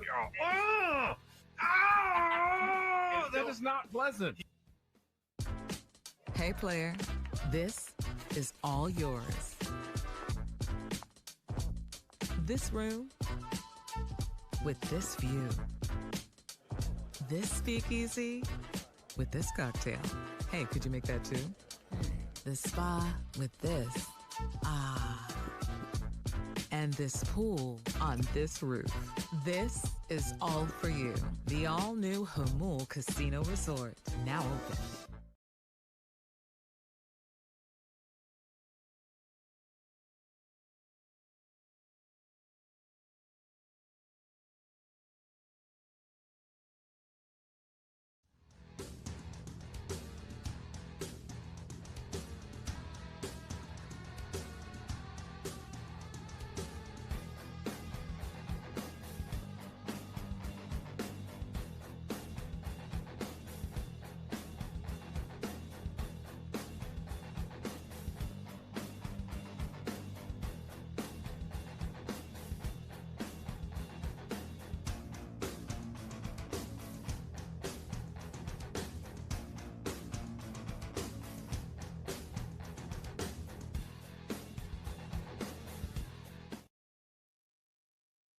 We have a jam-packed show tomorrow for you starting at 6 a.m.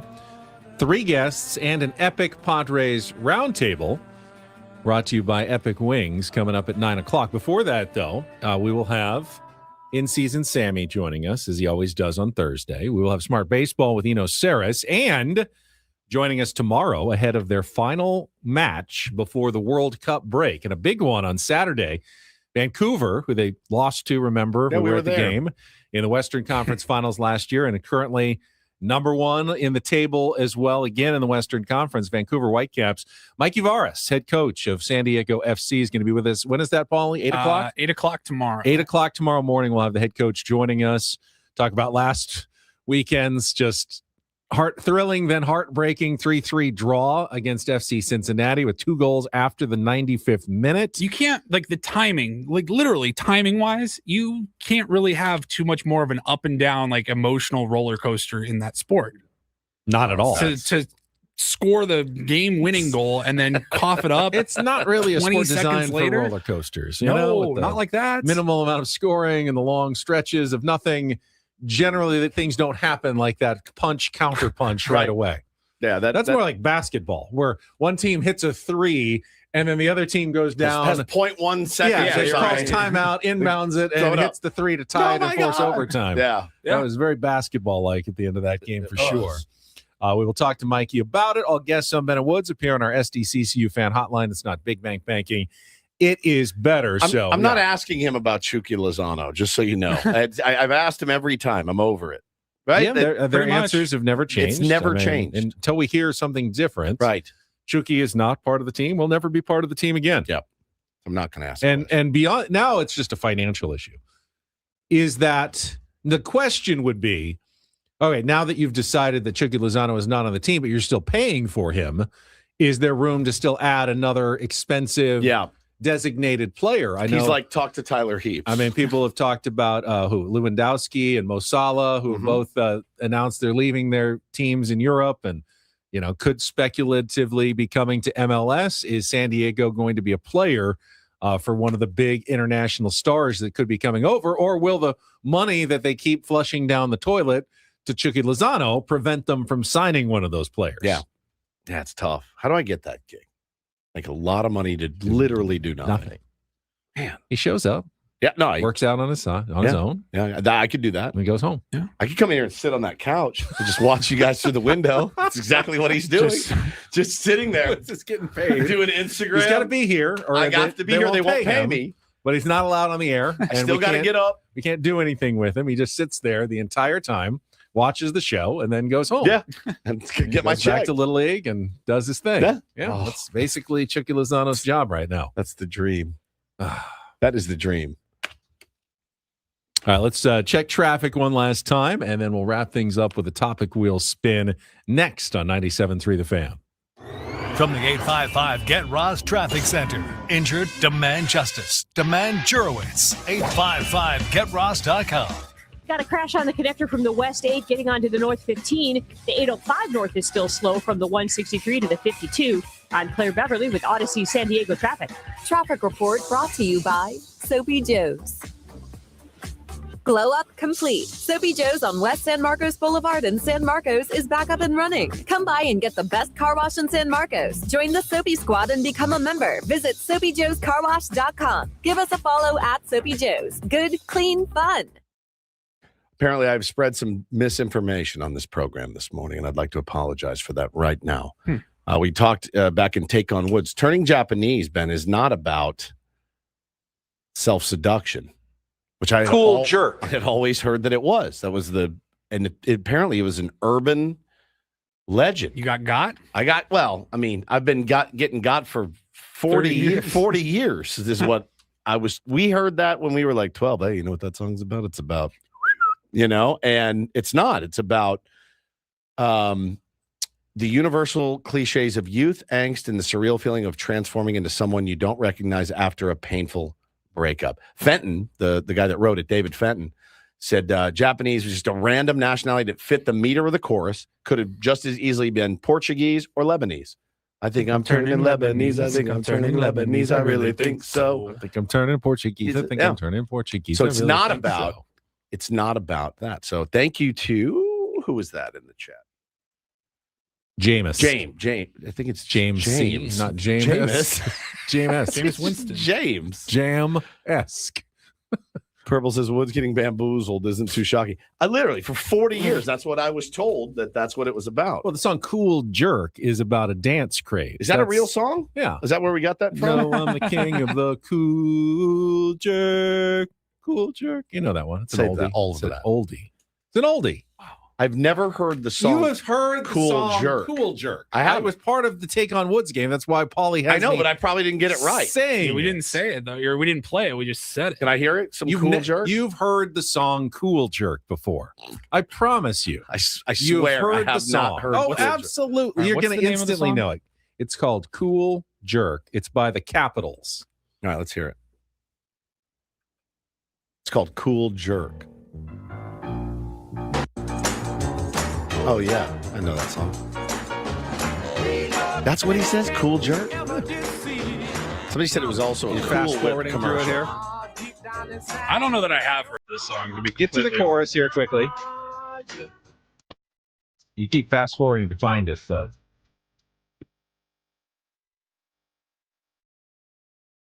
Do it. Cool jerk. Cool jerk. Cool jerk. Hey. Cool jerk. Hey. Cool jerk. Cool jerk. There it is. Okay, I've heard that. I did not know that's what they said. I didn't know it's called Cool Jerk. I just was like, I don't know what he said. Why would I have said it otherwise? I don't know. That would make no sense. I don't know. Hey, Ben, what did you do yesterday when you got home? Cool jerk. There you go. I have no idea the context in which it's the name of a dance move or a dance craze. Somebody said it was also in the Cool Whip commercial. Oh, that makes sense. Perfect sense. Absolutely. All right, spin it. Cool Whip. Yeah, perfect. All right, let's spin the topic wheel because that wasn't topic wheel enough.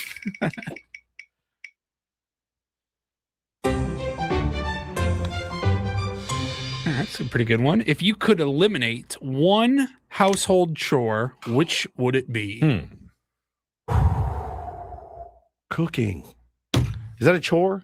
Yeah, I mean, that technically counts as a chore. I look at it as a chore. I mean, what are your chores? Could eliminate it. What are your laundry? What are your chores? Laundry, taking out the trash. I do the garbage. I don't mind. Vacuuming, cleaning in general. For me, it's probably just taking out the trash. I don't mind that. Well, you live up top. I live on the third floor. That's so, tough. there's times where you're like, crap, I got some trash piling up. Forget it. I got to take the cardboard down to recycling. You're like, I'll just take it next time I happen to already be going down the stairs. When I was a kid, my grandparents lived on the top floor of like a 5-story building, and they had a garbage chute. I had one. I had one in college. The coolest, the coolest thing. I would love to take out the trash. Can I take out the trash? Just drop in this giant long chute. Totally would. In college, though, when you're putting cases of Bud Light down it, oh my God, you could hear it. Everybody doing it. We had one. Yeah, I lived in. Didn't smell great. in the garbage chutes, but it was fun to throw stuff down there and just it disappeared, and you never had to see it again. Cleaning my pool, I'm too cheap to pay for a pool guy. Worse. Yeah, that's when it's like if you're gonna pay, if you're gonna GL Pool say radio for a free month of pool service. Do it right now. That's one. If you're gonna have the luxury of a pool, I think you just have to. You gotta wear it. You gotta just keep paying because I wouldn't want to clean my own pool. I don't mind garbage. That's one of my chores. I don't mind dishes. I like I don't mind the AirPods dishes either. in, and I can crank out. I don't mind dishes. There's a part of me that likes to cook, but it's the reaction I get from the cooking which makes it a chore. When the kid's like, this again, like, yeah, dude, this again. You know what? It's not hard, but what I really don't like is paying the bills. Oh, mine's just auto pay. Yeah. Well, I know, but I don't do auto pay because I feel like you need to see it coming in and going out, like just to keep an eye on everything. So I do it every single month. I never do the set up recurring payments thing. I'll just make sure every month. Just set it up. Well, I think it's important. Even my boomer ass has it set up. I mean, I certainly could. What do you do? Call your cable company and be like, I'd like to pay my bill. I go onto the app. You go down to the store. And I make a payment on the app. Write them a check. But then I can check and just make sure like everything looks correct and normal. And like if you stop thinking about it, I just feel like it can get away from you too fast. Then they'll let you know, dude. If you miss one, they'll let you know. Not that I miss it. I worry that I'm paying too much for things like multiple times and stuff. So if I know I'm paying it each month and I know what's going out, then I feel like I'm a little more on top of what I'm actually being charged for. My SDG&E bill, like that changes every month, but water bill changes every month. I don't have any other options. You're paying it, so it might as well just come out automatically when it's due. All my credit, like everything's set up. Yeah. Just auto pay it every single month. Yeah. So you don't really know what you're being charged for anything. No. It just happens. I can't abide. I just know when I have a general idea of when it's coming out. I know when we get paid for it. I know when we get paid. I know when my wife gets paid, and I know when we should probably be like, we're probably getting low. I like to pick one of the later days possible to send it. So like I get to keep my money longer, and that's just the way I do it. That's fine. All right, that's it for us. Tomorrow again, big show 6 to 9, and then an Epic Wings, Epic Padres roundtable. For executive producer Paul Reindl, Stephen Woods, I'm Ben Higgins. Braden and Frank coming up next, right here on San Diego's #1 sports station, 97.3 The Fan. So long, everybody.